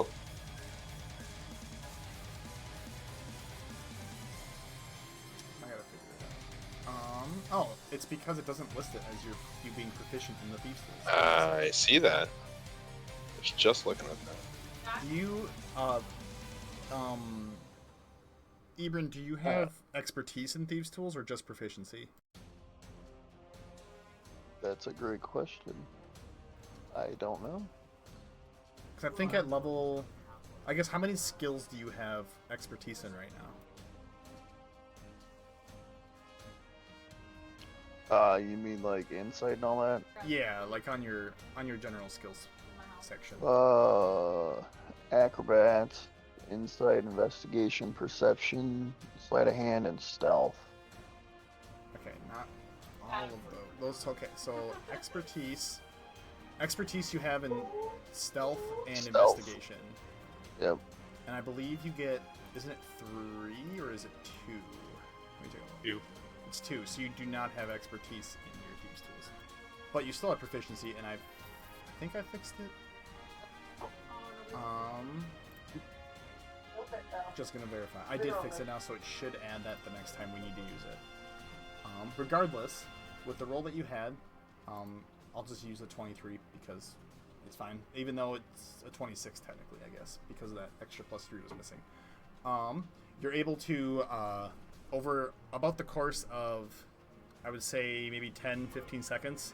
This tumbler is pretty old. It's very simplistic in nature, but at the same time, it has a lot of tumblers on the inside. But you're able to easily navigate those and figure out which ones are real and which ones aren't. and then with a very loud like on the inside of the door itself, you are able to successfully unlock the door. Alright, let's go get this done. Hell yeah. As you push open the doors, you as a group, you see another chamber appear before you. This one having 3 different directions, as well as a shattered center area. It appears that over time, some of the roof, the fine, ornately decorated like spires and chandelier type items that are decorating the top of the roof in this room, have fallen into the waterways below, and have taken some of like the bridge, the interconnecting bridge with it. But at the moment, it seems empty, as you feel the reverberations from deeper within the chamber, getting ever so slightly a little bit more tremorous. Perception check. See if there's like any traps or anything like that. You have no idea. Nope, we're all good. All right. Say, can I do an investigation check? I say, I don't know that I trust him. The level of confidence that I know that there's no trap is concerning. I guess you could roll an investigation. What are you trying to investigate? Are you also looking for traps? Or are you looking for something different? Yeah, traps.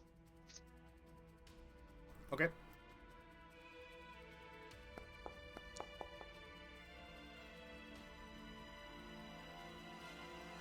$25.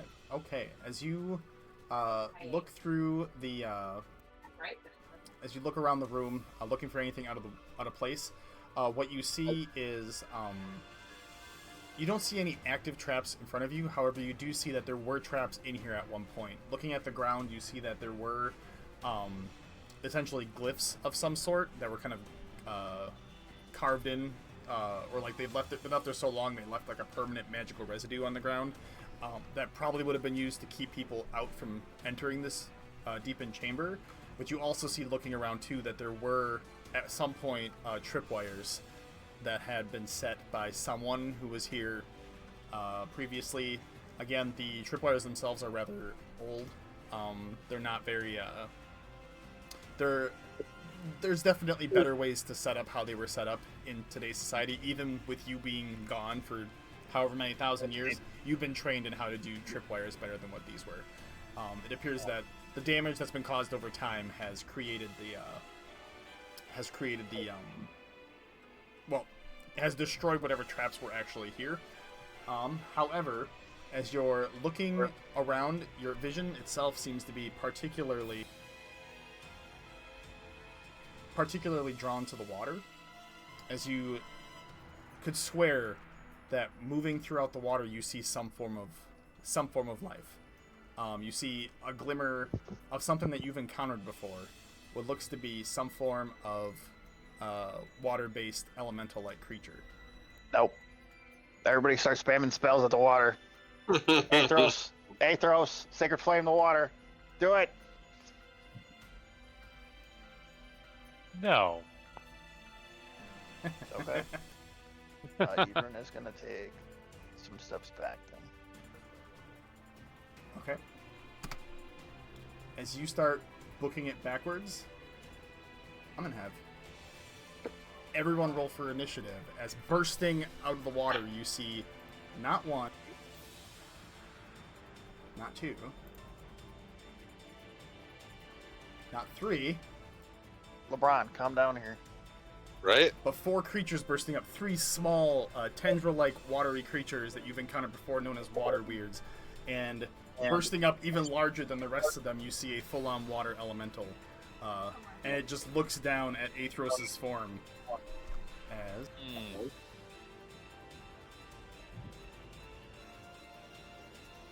And roll for initiative. Victim feels unprepared for this fight. Can I have my initiative from last time? Nope. Oh my god. Ben, how the turntables? Yeah. Turntables. Yeah. It's so weird. I don't know what I'm gonna do. Oh wait, the water elemental still goes before us. That's cool. Well, you'll know what to do now. Yeah. I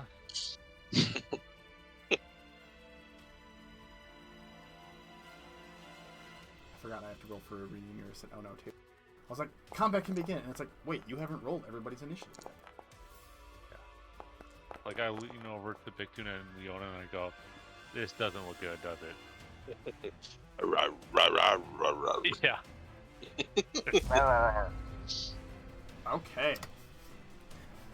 As we kick off another round of combat, Matra rolled really good for her initiative.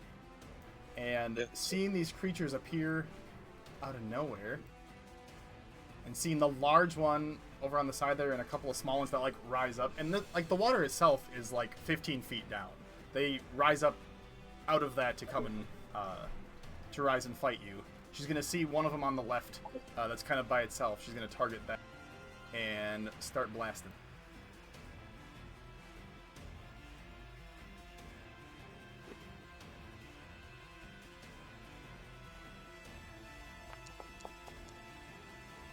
Will hit for 5, and she's gonna like look around to see just like she's gonna like watch closely what everyone's doing.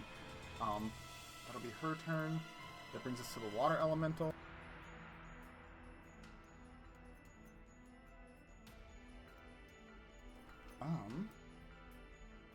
Let's see.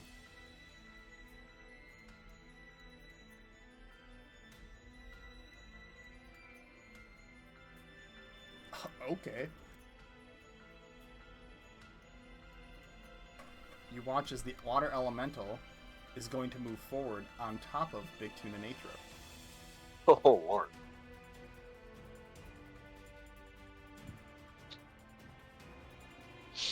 We went from rah rah rah to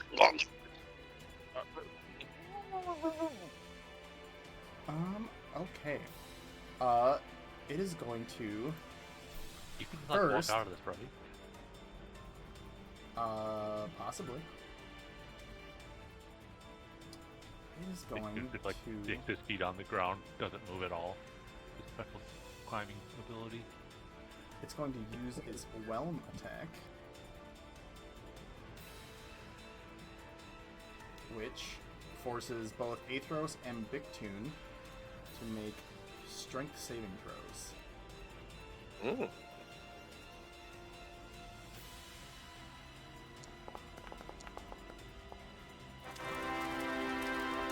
Bictune succeeds. And Athros also succeeds. As... okay.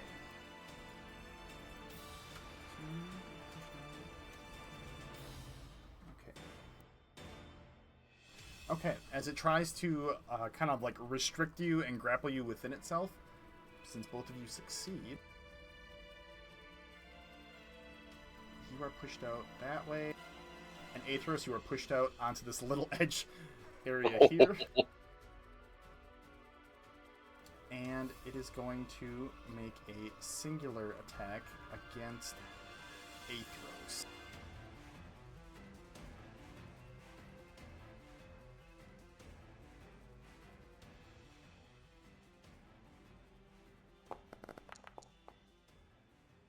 It rolled a crit. Ooh. It had advantage on that? It did. These are not DMG water elementals. However, it did use its realm, which does require a recharge. I would say, oh no, with silvery barbs. I mean, I got one for use of silvery barbs. I'm going to use it. Okay.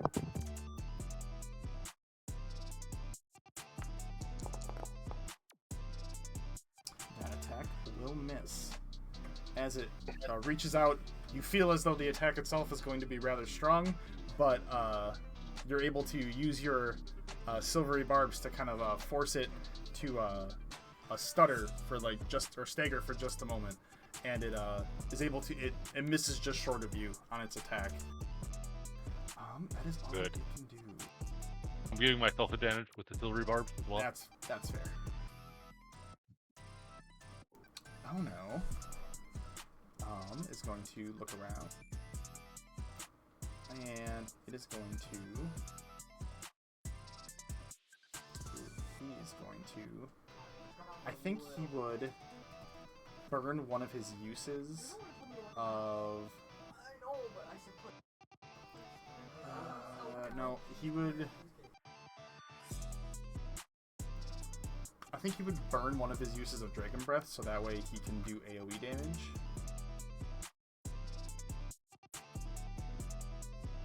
He's gonna move first.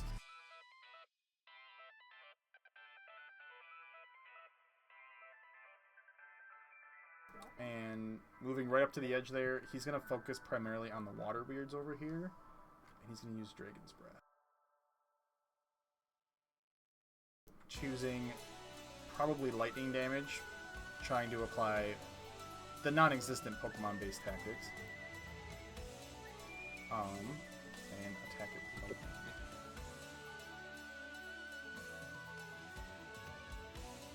Oh, that'd be horrifying to see. Just pure lightning coming out of his mouth. Yeah. Did he out lightning bolt? He does not have to spell lightning bolt. Yeah, is he just yelling, lightning bolt, lightning bolt, lightning bolt? I think I have to change its damage type quick. I think it's just by default on fire. But I don't want it to be fire no more. Oh, it doesn't have a set damage type. That's right. Well, it doesn't in my settings, but it definitely he has to choose every time. But we're gonna do it like because in case it automatically pulls things off, I want to be prepared. Okay, and it's a 15-foot cone.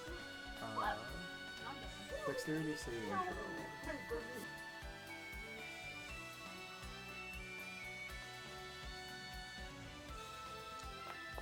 It's DC 15, and it will fail, so he takes 2d6 damage of the chosen failed type.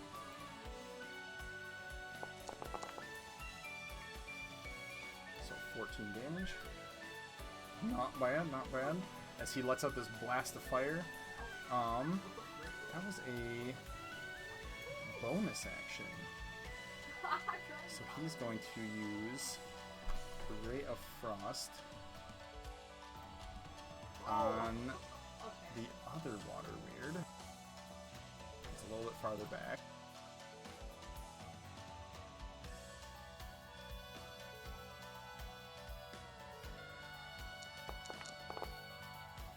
And he will miss. He rolled a 2, which gave him a 9. And that will be Ono's turn. Victor, you are up. Alright. I think I'm gonna slide over one here so I can gain advantage over this water elemental. That is fair, you would have flanking. I'm gonna need every bit of it because I don't think my sword's gonna be too great against them, but I know what you gotta do. Right.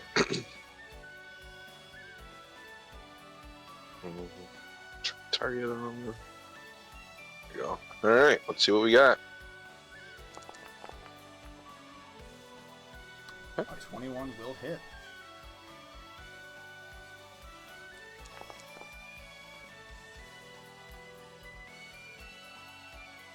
Alright.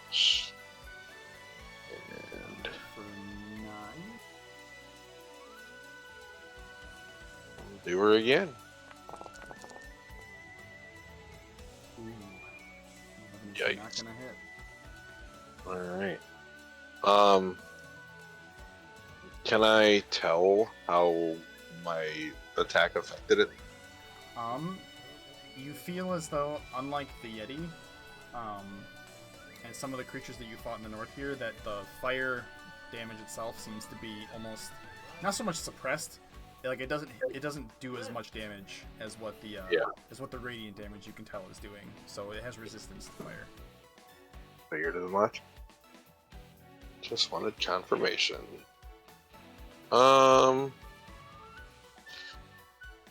Just double check. Yeah, there's nothing else I want to do. So I yield the remainder of my time. Okay. Which brings us to Atros. Well, I'm gonna smack this thing with my hammer. And I get advantage. Silvery barbed. And from me. Oh, yeah. So, double advantage? Yeah. But I'm 25 assuming hit. 25 hits? Yeah. Yeah. So, normal damage. Okay. For a solid 12. Oh wait, you fired yourself. I'm Oh, making 12. yeah, nope, I definitely want to get that back. I thought I had targeted it. I Okay. might have clicked on my character afterwards. Oh, okay, that happens. Yeah. Alright, 12 damage on the water elemental, and you feel as though your damage, because it's psychic damage, it does, Yeah. it has the full effect that you would expect it to. Its form kind of malleates around the impact of the hammer, but it, you feel that the damage definitely made its mark. Okay. Bonus attack, we're not going to do anything. And, I want to move 5 feet. 10 feet. Okay. Be a little farther away from the edge of the water. Yeah, that's fair. Okay. Brings us to Miris, who is feeling bold. He's gonna go for it.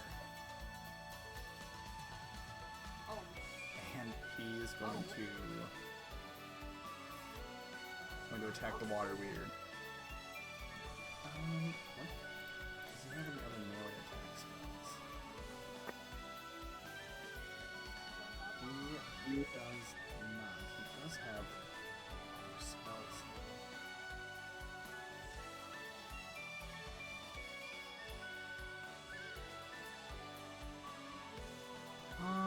He's going to... I think just given that it's still damage, and based off of what Ono did to the one water weird, it looks okay. He's gonna hit it with his, he's gonna go in for a strike with Green Flame Blade, so that way he can make his second attack with his dagger. At least do some damage.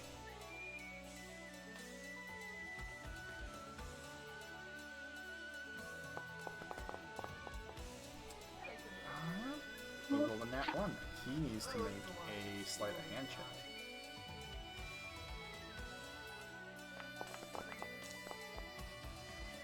As he goes in for his strike with his dagger, casting the green flame blade out that streaks across the sky, the water weird kind of just like alters its form, malleates his form to avoid the dagger, and Miris doesn't expect that, and he almost drops his dagger as he catches it with like the edge of his fingers and readies it to come back around for a second strike because of the Dagger of Swiftfire's effect.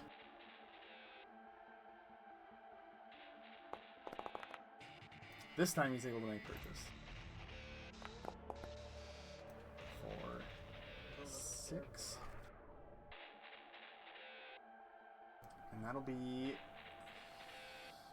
technically still has... Oh wait, no, he didn't. No, it's part of the same action.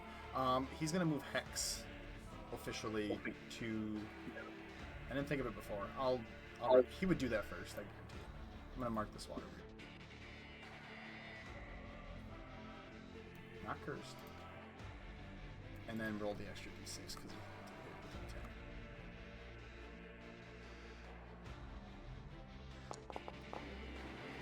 For another 5.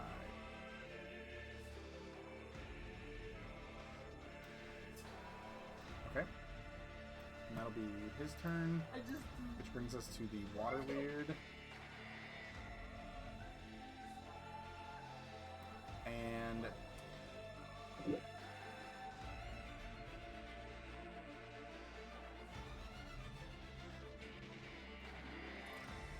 Sorry, 1 second. Okay, anyway. It brings us to the water weird that is over by Big Tune. It is going to attack you with its constrict attack. Water weird uses bind. I mean, basically. Its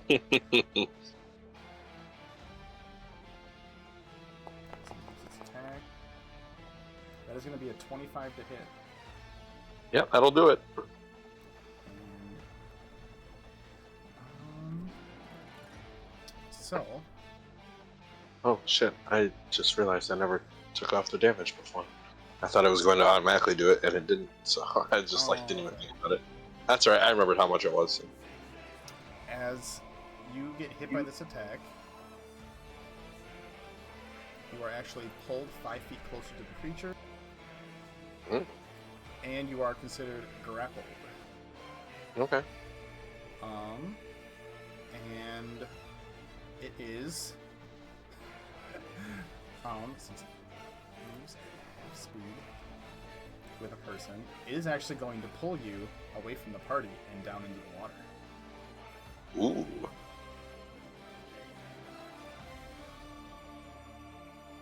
Didn't want all 3 of them, wanted 2. And it's going to pull you down into the water, down here. Okay. And because you are now down into the water, you watch as its form that you've been looking at as it's been grappling you, its form itself disappears. As you guys enter the water, they are invisible when they are in the water. Sweet. However, you are not invisible. I don't know why. No, I'm not. So you are down 15 feet. You need to change your height.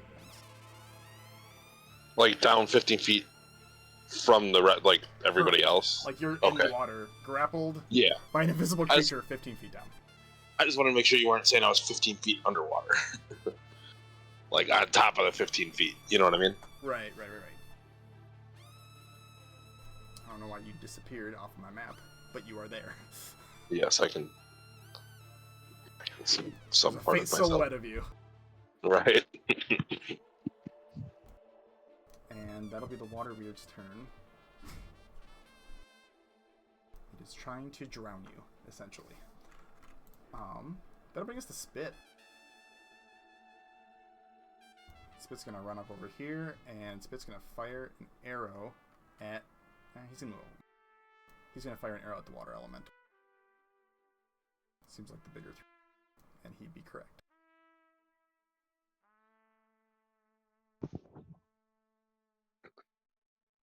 He's got advantage on his attack roll. Aethros is within 5 feet, so he has advantage on his attack roll. And he's got back tactics. Yes. So that's why he gets advantage on the attack roll. He does hit with a 21 and normal damage. Takes damage. And that brings us to Ebron's turn, who was turn-tailing and running.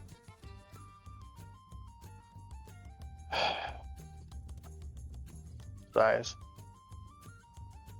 Comes back a little bit. Looks like we got some people we need to attack here. So we'll go for the big guy. I'll do a normal attack for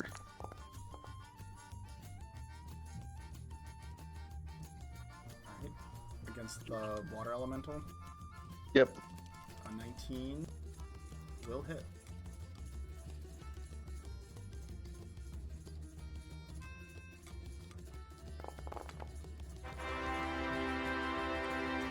Alright, for 22 damage. Awesome. You fire off a psychic arrow and it blasts into its malleable form. We'll do it again. This one we will sharpshoot though.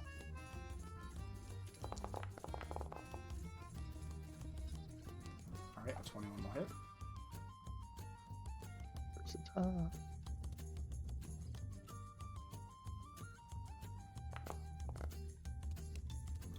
another 18, nice.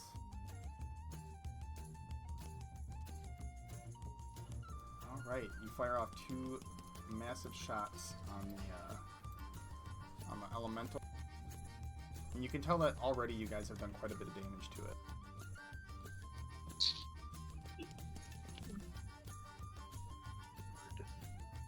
I can't do anything else, so I would end my turn. Sounds good. Okay. That'll bring us to another water weird's turn.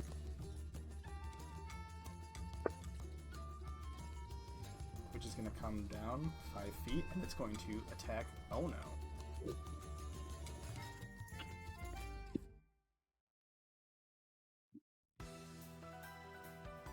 Well, I don't know. Hope you know how to swim or breathe underwater. Right?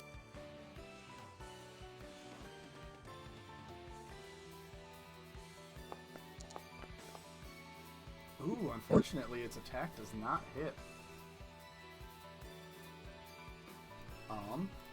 This water weird is going to, as it lashes out at Ono, unable to make purchase. Ono is like, he kind of like dodges out of the way, like trying to recover his breath from when he exhaled for the lightning. He's able to avoid the attack. He rolled a 15. He has an AC of 17 apparently. The more you know. It is going to fall down into the water and disappear.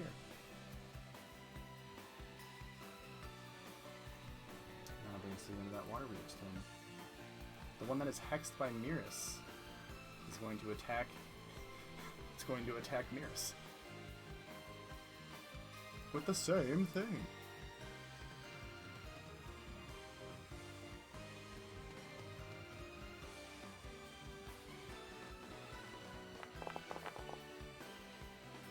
With a 21.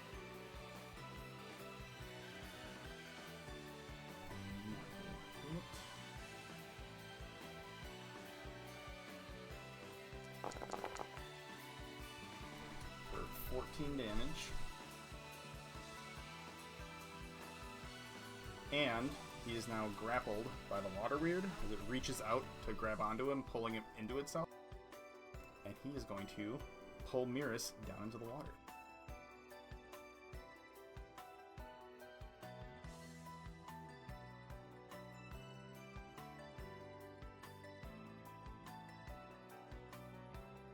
Well, nothing we can do now. Let's go, Hedrun. Yep, looks like it's time to hit the dusty trail. Did everything we can. Matra, you're more than welcome to come with. Everybody else? Yeah. Same? Yeah. And it disappears as it hits the water.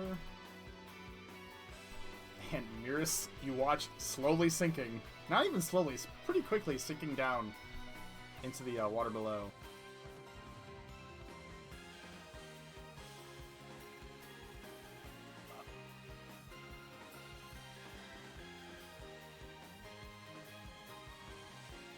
Next week's gonna be, well, welcome back, Ian.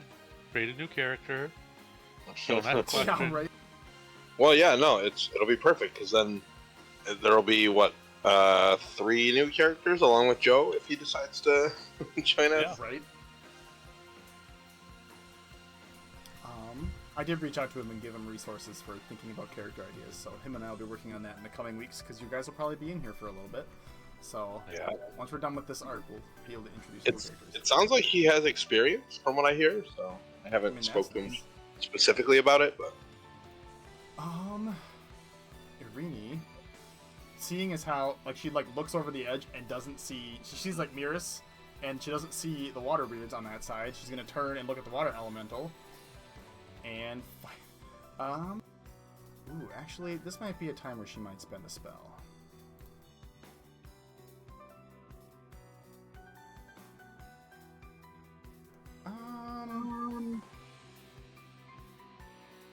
Maybe not. Well, she's gonna try her command tactic. That seems to work okay. Has a much better hit ratio than a lot of other things that we've done.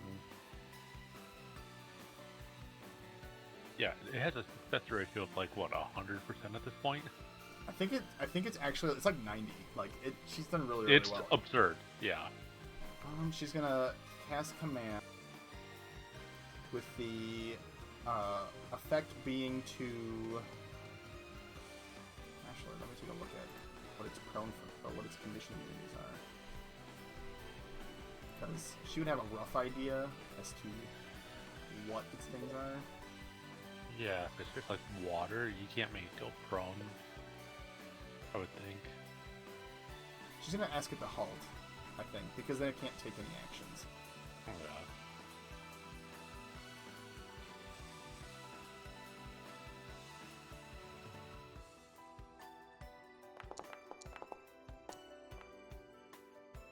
Fails with a 10. So the water elemental, she like looks up as she sees like her party members are beginning to like fall and drown. She just like looks up, puts her hand forward, palm outward. She's just like, halt! And you watch as the elemental, as it's going in for attacks against you, Athros, it stops and it does not move. Okay, and that'll be Irini's turn.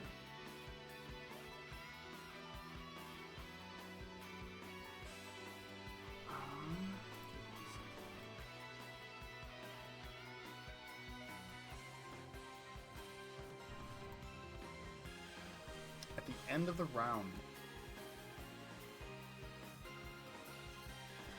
you watch as another water elemental appears, coming out from the side.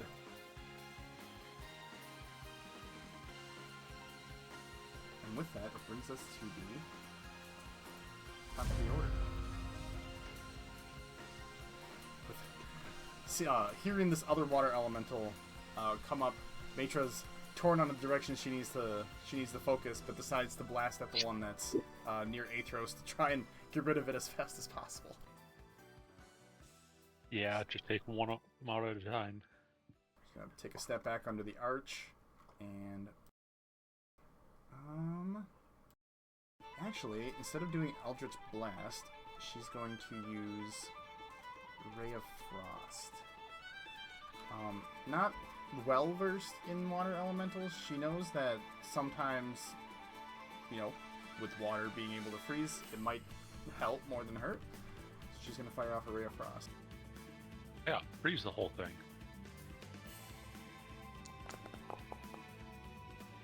14 will hit.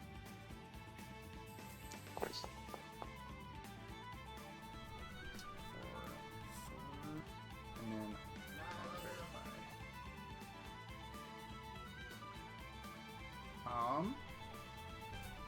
you watch as its movement appears a bit more restricted as it's hit by the cold damage. Technically, water elementals have reduced movement when they are partially frozen, as bits of ice kind of form on certain areas of its so its movement is reduced by 20 feet. Not the best, but not the worst. Alright, water elemental, its Whelm attack recharges. It rolled a 6. It needed to roll a 4 or higher. It's going to move. Nom nom. And attempt to use its Whelm again. Another strength saving throw. I want to see if I can force you. I want to see if I can force the prompt for it.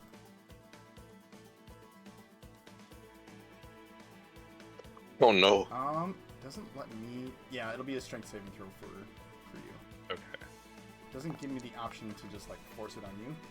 Athros will save. Yeah. You get moved out. Irini. Did she take damage?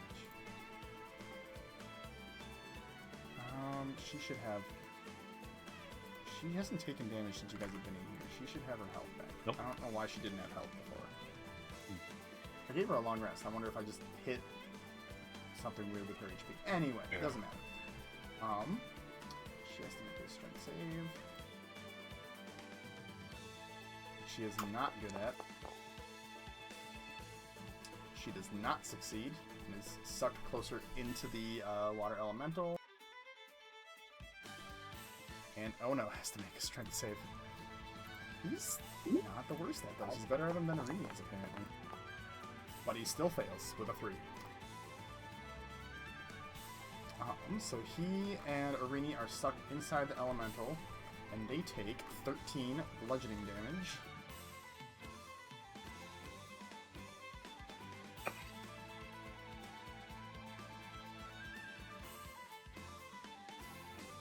Ono has to make a concentration check, which he passes. And Arini is down to that number.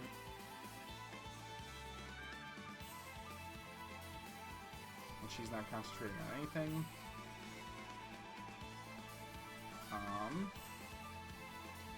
And they are currently... So it can grapple up to 2 medium creatures. And at the start of each of the elementals' turns, they take another 13 damage. And you can try to pull people out with a successful strength check. Trying to pull them out of the water elemental. So basically it's just suffocating them. That'll be all it can do. Oh no. It is Ono's turn. Ono is going to try and face the opposite direction. He's only grappled, he's not incapacitated. Yeah. And I believe they can... It is unable to breathe unless it can breathe water. So if he opens his mouth to exhale... Technically he won't... Oh, that's a tough call.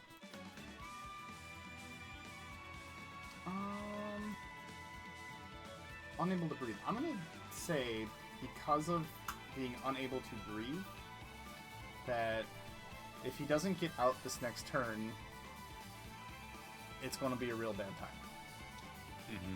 So he's going to exhale out from himself, since there's no one behind the water elemental, to breathe lightning outward. So he's going to be a dexterity saving throw, which it succeeds. Roll a crit.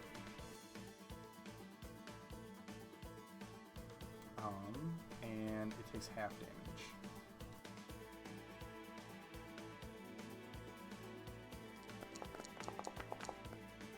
Oh, that was actually a decent damage roll. And that's... You try to break the grapple. However, he has nowhere to go if he breaks the grapple, except down. So he's not going to. He's going to pray that he can get out the next turn. He can't swim up to the surface? I mean, if he falls down, he's going to be... Like, it'll take him a while to get back up, basically. Gotcha. So, he's not wanting to risk that. Ono's pretty analytical. Big Tune, you have to make... If you want to break the grapple, as you are currently drowning, it is... Yes. You have to make a... it would be a either acrobatics or athletics check for me. I think athletics.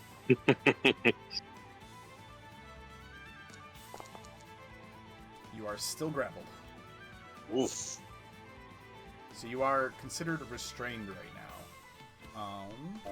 So you have no movement speed of your own. I'm trying to think of what the rest of restrained is. Give me 1 second.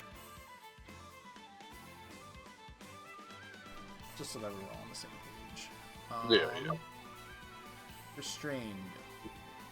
A restrained creature's speed becomes 0. It can't benefit to any bonuses to speed. Attack rolls against a creature have Attack rolls against the creature have advantage. Attack rolls from the creature have disadvantage.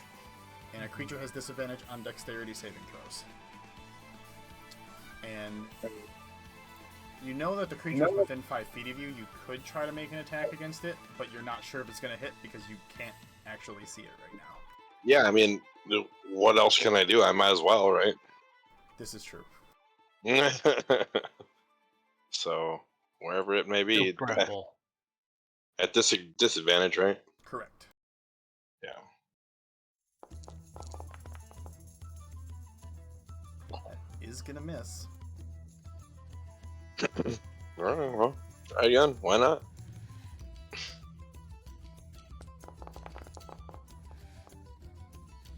Miss both of your attacks, swinging wildly down into the water. I feel like the resistance of the water is probably enough to make it dodge. You think that as you are swinging wildly in the air, nothing in front of swing you. hard enough. Yeah, like I can't swing hard enough to get it there in time. Even if I was on target. Okay. Exactly. Air bubbles rise to the surface. Right. Athros, it is your turn. You have been ejected from boy. the water elemental. Yeah. I see a lot of people in the water. Saw people get pulled into the water. I don't know. I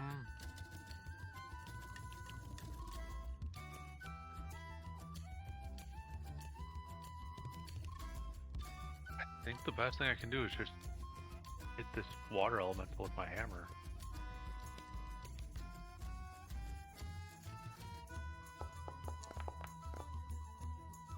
An 18 will hit. Would I get flanking by chance? Because Ono is kind of on the other side. Given that Control he is right? considered restrained, him and Irene are Yeah. both considered restrained, I'm gonna say no on this one. Still enough to hit, so Yeah, it'll still hit. I really hope that crit. Ooh, take that. For 16 damage? Okay.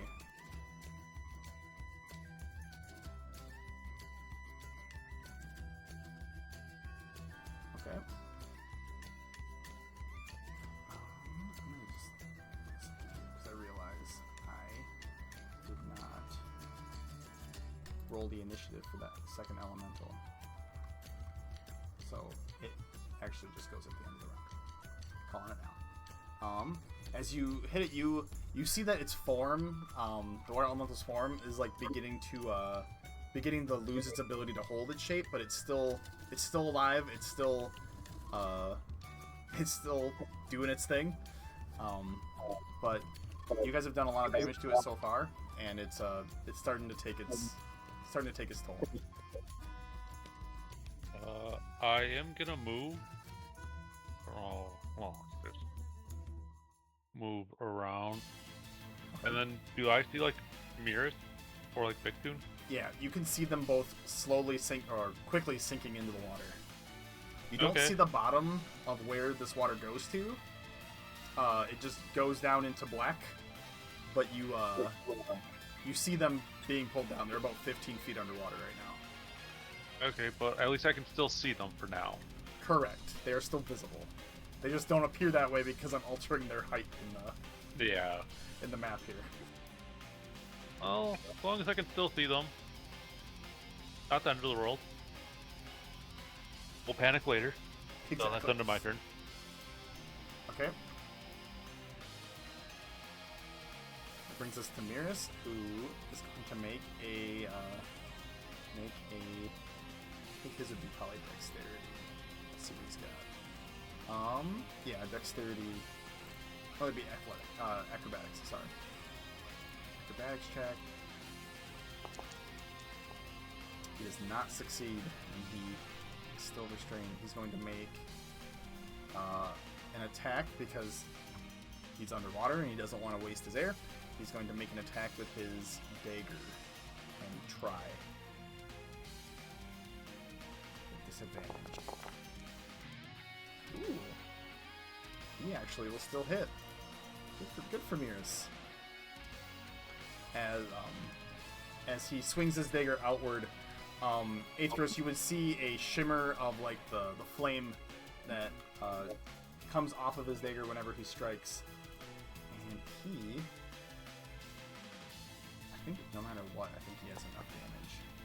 You watch as the whatever was holding Mirrors just like explodes into a bunch of bubbles and rises to the surface, and you see Mirrors, the restraint that he had on him is released, and he like begins trying to swim to the surface. At half movement speed, he would just make it to the surface at the end of his turn.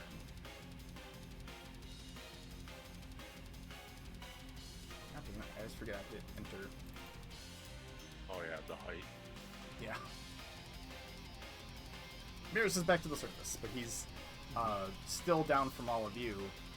He'll have to climb back up the side of the bridge to try and get up to the rest of you. But he's prepared to do whatever he needs to. That'll be his turn, because he used the dagger. He doesn't have a second attack this time. That brings us to the water weird that is attacking Victoon. It's going to continue to constrict you, Victoon.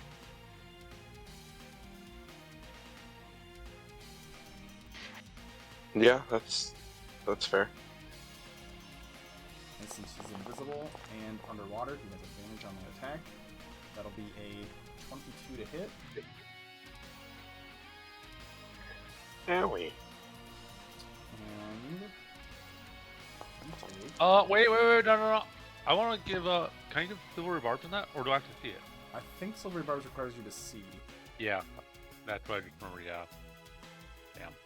It's alright, I'm okay. I could have given Victoon advantage, because check to break free. Victoon, you I- take 13 damage. And it's going to Alright. pull you an additional, since it is still within the water and it has a swim speed of 60, it is going to pull you 30 feet down even more. That's a long way.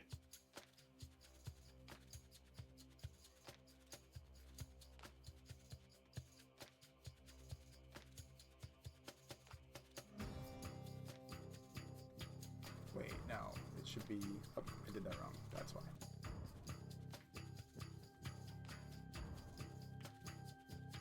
There we go. So you are down 45 feet right now, as it is pulling you down to drown. Yikes. Yeah, water weirds are crazy. Oh, I was like, wait, how long can I breathe underwater? Yeah, no, it's like minutes, not seconds. Yeah, you can technically, because you guys are adventurers, you can hold your breath for a long time. I think it's honestly a number of minutes equal to your con modifier. Yeah, isn't it I like think 1d? It's crazy long, yeah. Yeah. It's like a dice plus the con mod, which for me is high anyway, so. I would argue that, like, if you use a spell attack that has a verbal component, that you are sacrificing minutes of your time by doing so. Like, Ono used Dragon's Breath, but exhaled everything from his mouth. Like, he's in a bad spot. But you hold your sword and you swing and you don't breathe. Like, I would argue that you're not using that, you know, not ruining your chances of survival that way. Yeah, I'm not gonna drown. I can hold my breath for 7 minutes. So, Well, hold on. and then if Everyone's I, gonna get bored. Is it con It's- modifier it plus says- proficiency? 1 plus con mod, which for me is 6. Oh no, that's saving throw. I'm sorry. 4 minutes. There you go. Either I was way. like, damn. Yeah. I looked at that stupid little table because I keep thinking that that's that. Got you. But even then, that's still 4 minutes. Yeah. Right. That'll be all the water weird can do. Actually, it's gonna pull you. It's gonna go diagonally down. It's gonna move you probably the equivalent of 10 feet farther away. All right. As you guys are being dragged away. I'm guessing I don't see him anymore. I'm gonna say no. Well, getting a little too deep. Okay. Neptune's just being pulled away by an invisible force. No kidding. Alright, that brings us to Spit, who's going to... The only thing that he can see is the water elemental, so he's going to target the water elemental. Which reminds me, I forgot to kill the water weird.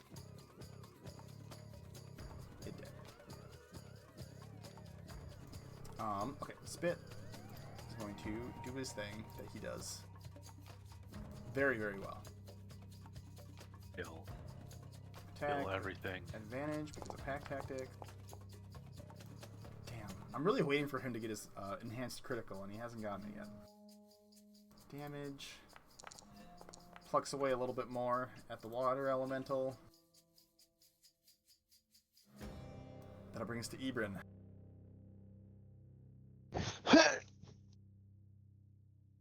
Well, let's target the water elemental. Got rid of my stupid feet, so I gotta pull it back up.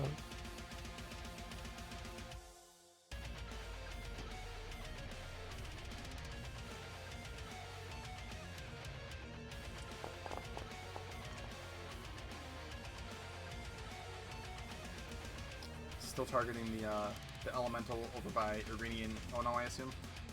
Yeah, I'll re-click it just in case. 25 will hit. Go ahead and roll for him.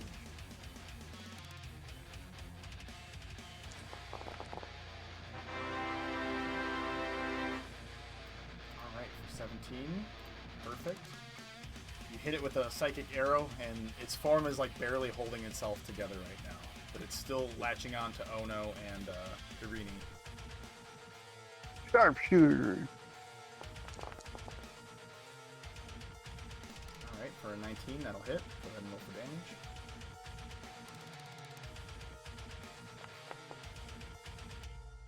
For another 17. As you fire off this last arrow, you watch as the form of the water elemental kind of like swells into almost like that of a sphere, and then pops, and it drops Ono and Irini back down onto the ground, and you watch as like Ono has a very heavy gasp for air as he gives you, he like looks at you and like looks down and like holds his breath. He's like hands around his knees and he just gives you a thumbs up. I got you, little buddy, don't worry. As it dissipates in the water and the water begins to like fall back over down into the pool below. Anything else on your turn there? Yeah, I'll move up a little bit. Alright, I am my turn. Okay. That brings us to the water weird that disappeared last time. Seeing Miris come up to the surface, it is going to reach out and try to grapple him again. This one being the other one that was alive, not the one that he just killed. He has to make a... Oh wait, no, it has to hit with his attack first. Since it is underwater, coming up to get him, have advantage. Because it was invisible.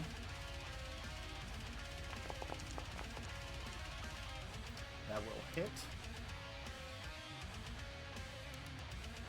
And he takes... Oh no!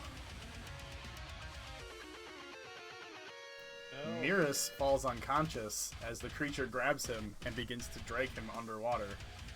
Shit.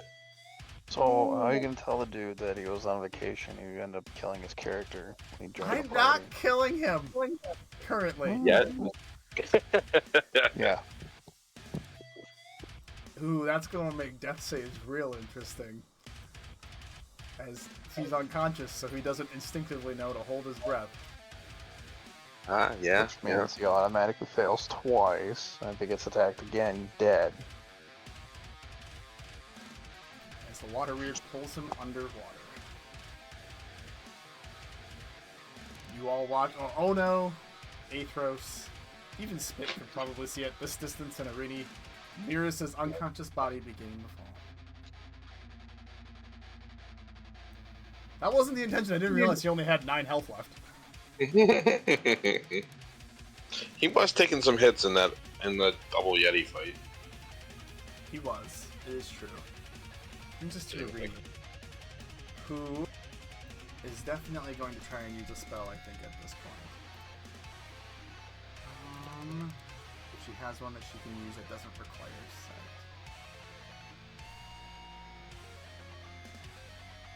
You can see.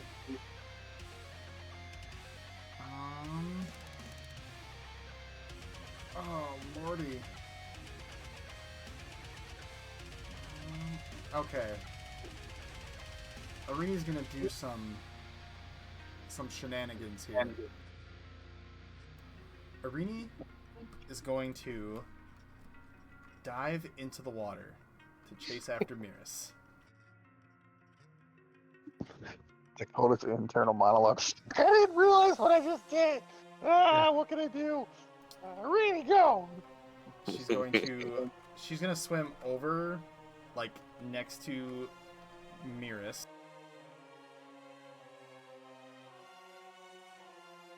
And swim down. That'll bring her to about her maximum movement because she's at half movement speed. And she's going to try and distort and like cause the water weird to let go of Miris by using Dispel Magic on the creature. This is DM shenanigans here, but I can't have Miris die without him being here. So she's gonna use Dispel Magic. Alright, don't have to worry about Miris at all. He's gonna be fine. Hopefully. At least in this specific scenario. Yeah. Okay. She's gonna use it. And because I am the DM, I'm going to say that for until the Water Weird's next turn, it becomes visible to all of you.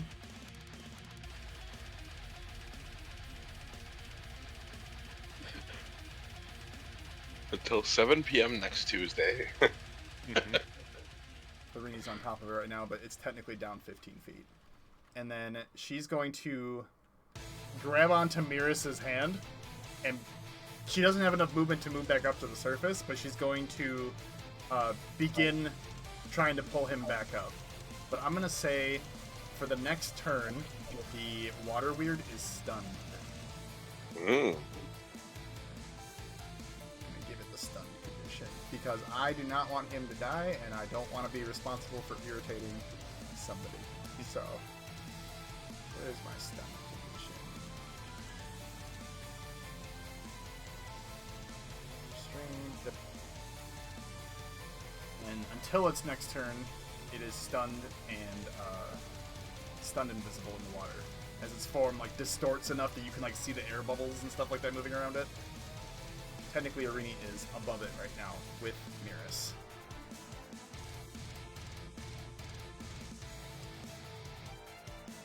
Okay, that's her turn. That's the bullshittery I'm gonna pull to try and save Miris. Water Elemental at the bottom of the order is going to jump up onto the ledge. It's a 30-foot move speed.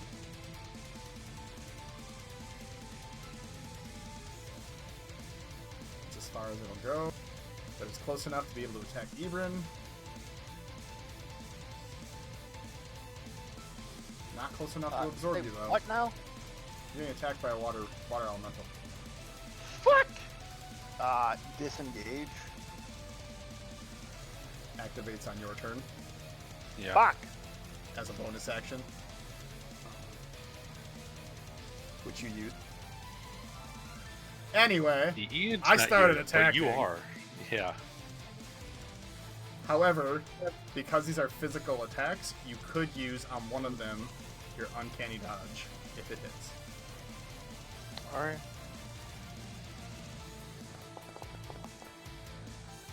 First attack will miss with a 12.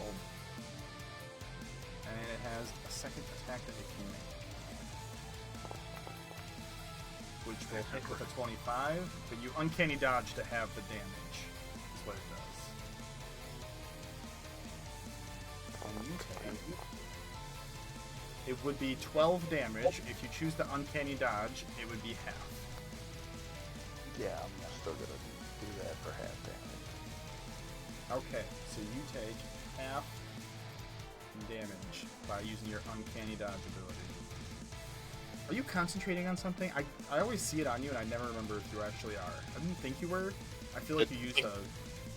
It says dancing lights. Yeah. That's from a while ago. That's dead. It's gone. Yeah. Anyway. So it makes 2 attacks against you as it makes its approach. But that'll be the end of its turn. You want to roll a d8 for me then? Absolutely, Is I that- do. Or on my turn, is that... Oh wait, that's on your turn. Never mind. It activates at the beginning of your turn. Yes. But never mind. When that time comes, I would love to. I have time for us to do one more round of combat if you all are still free after 10. Oh yeah. I'm down. I want to see how you kill off Mirrors.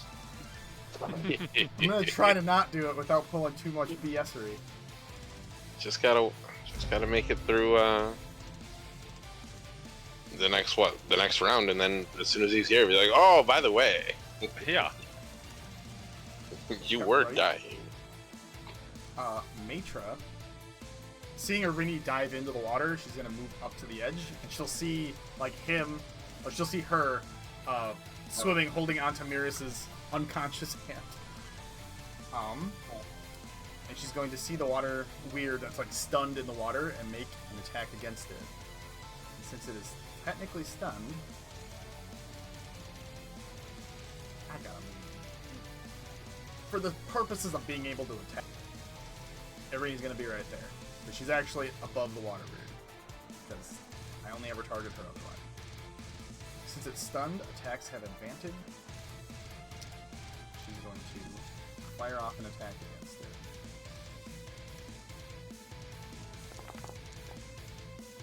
And still miss. Poor Mitra. Poor Miris. Regardless.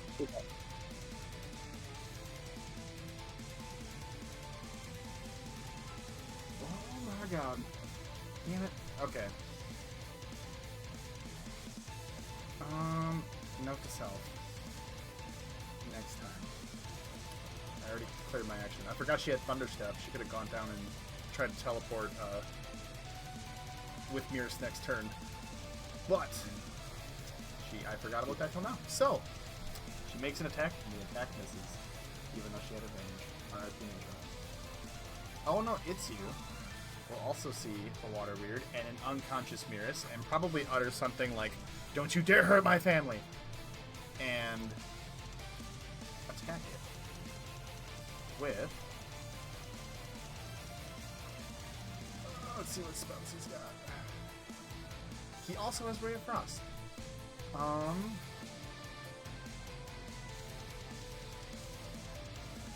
Yeah. I think that's what he'd do. Because it's too far away, technically, for the Dragon Breath. So he's going to use... Ray of Frost on the water. Advantage. Double 14s. Double hit. For 5 damage. But oh, they don't have the same thing as water elementals when it comes to their forms and ice. So he tried it because he knows that fire ain't going to be the best option, and it does more damage than he thought it would, but also less than he was hoping. So did some damage to the water weird. That'll bring us to Big Tune, who is currently 45 feet underwater and being pulled down. You have to make an athletics check to try and break free. Now I got a +8. If I don't get it this time, I'm gonna be quite upset. Wow. All That's right. the second time you rolled a 2, isn't it? Yeah, I think so. You are still restrained. This ain't great. I guess I'll attack it again. Alright, make your attacks with disadvantage.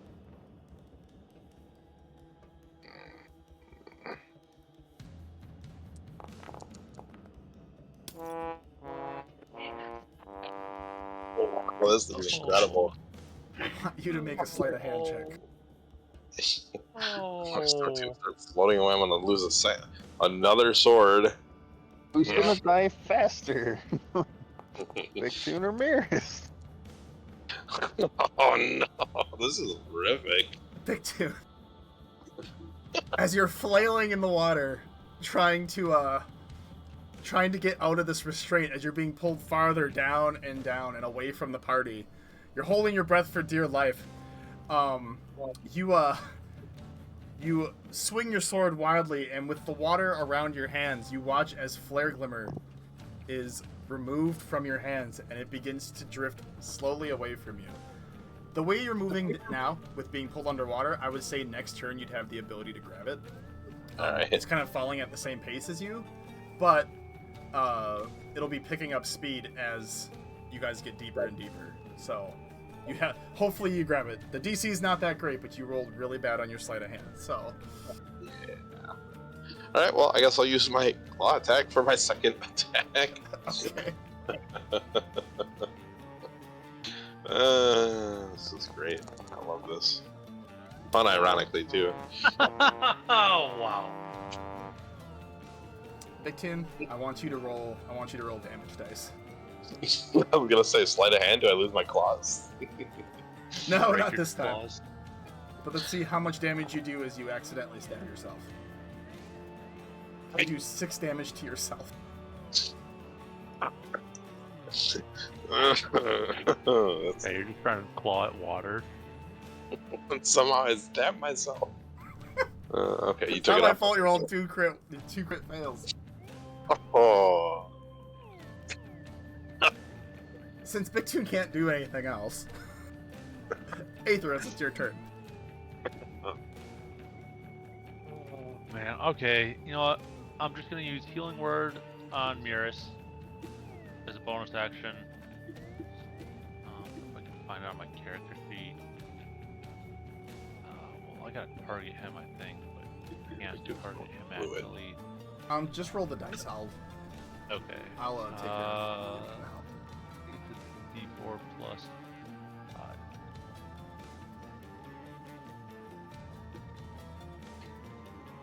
Andrew, you strong individual human man. You want to come whack this elemental for me? Yeah. No, I'm on my way. So yeah, he gets 6 hit point. Yay, Over he's here. not- You watch as he begins to twitch himself back to consciousness again. I would say, yeah, Miris is back. Yeah. Feel a little better about that. So yeah, then I come over to this other water elemental. You hear the words of Saloon in the back of your mind utter the word thank you. Yeah. And then swing at this water elemental. 25 will hit. Damage, normal. Decent damage. Alright, for a nice 12. Feeling the hammer make its impact similar to before. Yeah. And I let everyone know, like, Big Dude's drowning over there too. I can't see him anymore. Just so everyone knows he's in trouble too. And that's under my turn. Okay. As you just see, like, tons of bubbles. Like, Yeah. Yeah, a lot of bubbles beginning to rise into the air. You guys saw his sword at one point. It's bad. Okay, Miris. Now is the time to act. What do we got for spells, buddy? Ooh, he's gonna do- It's an action on himself. He might. Let's see. Arms of Hadar is supposed to be really good. Let's see what it has. Oh, yeah. He could use Armor of Agathist if he has it. no, I think you didn't take that. He does have Armor of Agathis. Oh, I did? Okay. I thought I say you did. Okay. He's like, yeah, I think that might be a good idea. Give him some temp HP as a buffer and some retaliatory action. Yeah. He's gonna utter an incantation. What is the... Okay, it's verbal somatic. He's gonna sacrifice some of his air, because he does not have much. And utter Armor of Agathis and produce this icy armor around himself to give him a buffer so he doesn't fall right away again. Let me target him.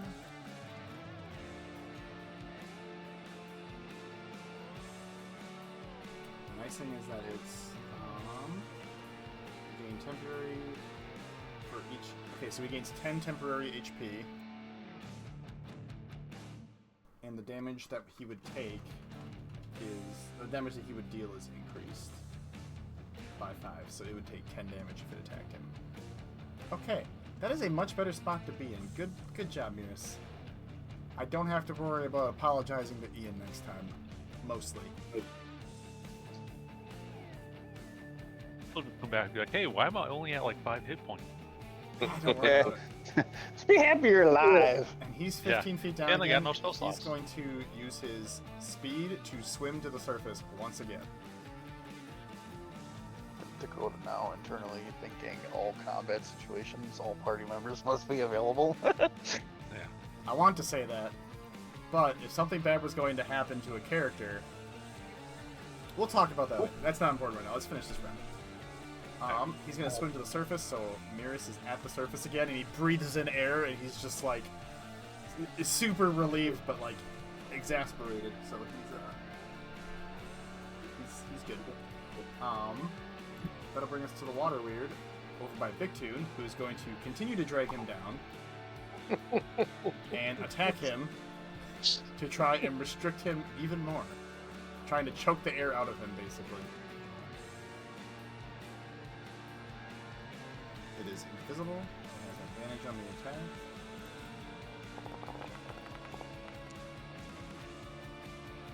However, this time, unlike previous times, as you're like trying to fight back as best as you can, it's not able to breach through like your sheer size and like durability. Even with that attack, you rolled a 19, you needed a 20, so cannot do it. But it's going to continue to pull you even farther down, pulling you down another 30 feet.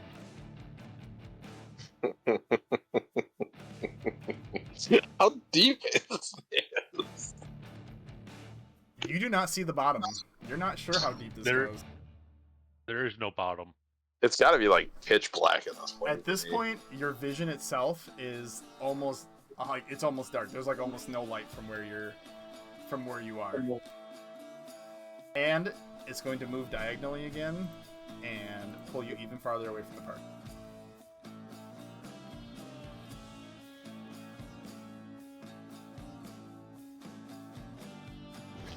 So now that he's underwater X amount of feet, can he see the surface, or is it just gradually getting darker There like is an IRL? As he looks around him, it's very much black. However, you can see the remnants and shimmering of some light coming from the surface yet. Within the next round or two, if he can't break free, it'll be a straight up bad time. You won't be able to see the surface anymore. So anyway, that brings us to Spit, who is going to move up and seeing... Ooh, actually, with everybody else there, Spit's going to stay where he is and move off to the side and fire an arrow at the water elemental. He has pack Gets advantage. tactics, so he gets advantage.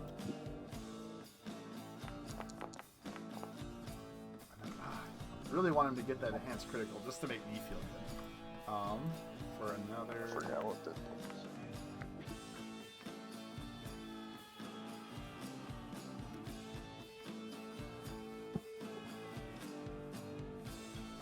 And that'll bring us back to Hedrun. Alright. How much damage did Spit do? A whopping 3. Awesome. I am gonna look at Aethros and be like, hey, I'm gonna just take a couple steps back here and let you do your thing. And I'm gonna disengage.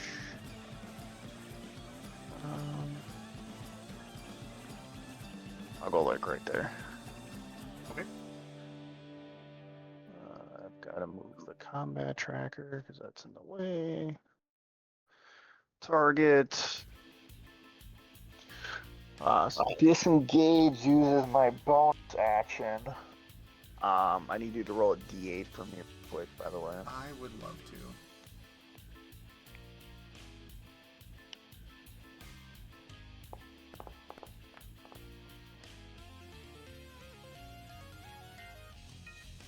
You are back up to full. Woo! What'd you get? 6? 7. Nice.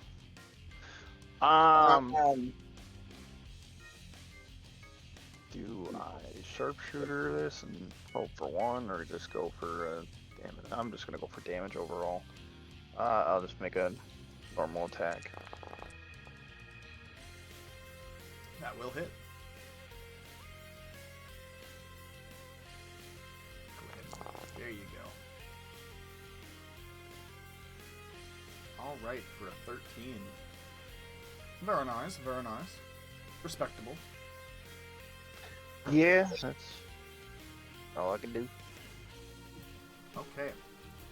That brings us to the stunned water weird, which can't do anything on its turn, but at the end of its turn, the stun condition will disappear, and it will return to its invisible state, but it cannot do any grappling this time.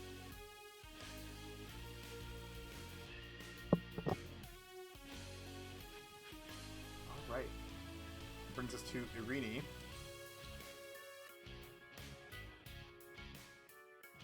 Irini is going.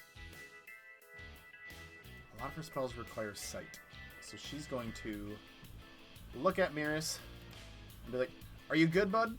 And Miris will be like, "Oh, yeah, I'll be fine." As he has like this icy armor like around him, and she's going to use Misty Step to get back up onto the top of the ledge. And since it has to be a location she can see, it would be like right on the edge. Probably like there at the farthest. Is she bringing him with, or She just can't- herself? She cannot bring people with Misty Step, so she would not What be if- able to. What if she uses Thunderstep? She doesn't have Thunderstep. Matra has Thunderstep. Oh, damn. And she's back on the surface. She's gonna pull out her bow. And she can't see Big anymore. So she's going to attack the water elemental. With a shot from her short bow.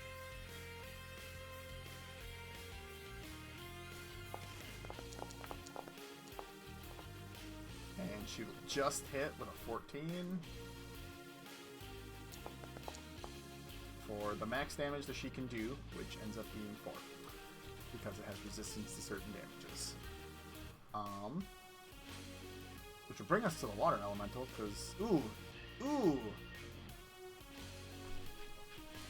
Big Tune, I want you... Hold on. Let me take a look at your character sheet here.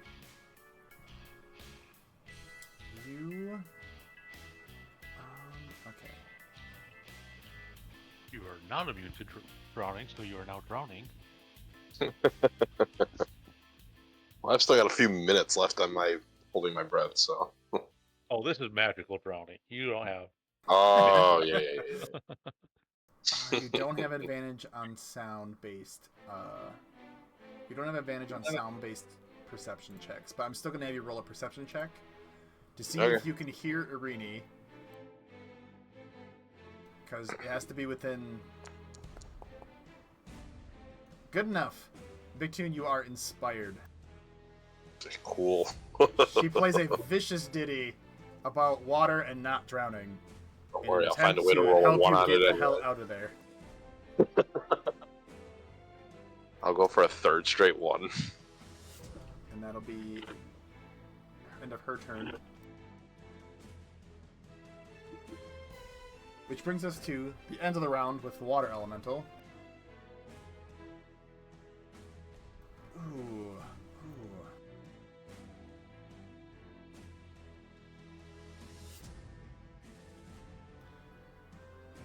No, Atros is there.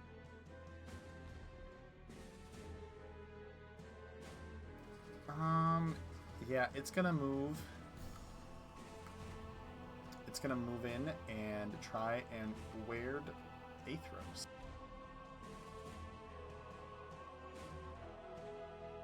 but it's going to move Look, right buddy, here. this has already tried to be done twice. You don't need to do it. Yeah, but it didn't see the last one. I gotta Come move it on, off so I water can buddy, target go- you. Yeah. It knows. It knows, Yeah. but also it doesn't. It knows. You are great at your con saves.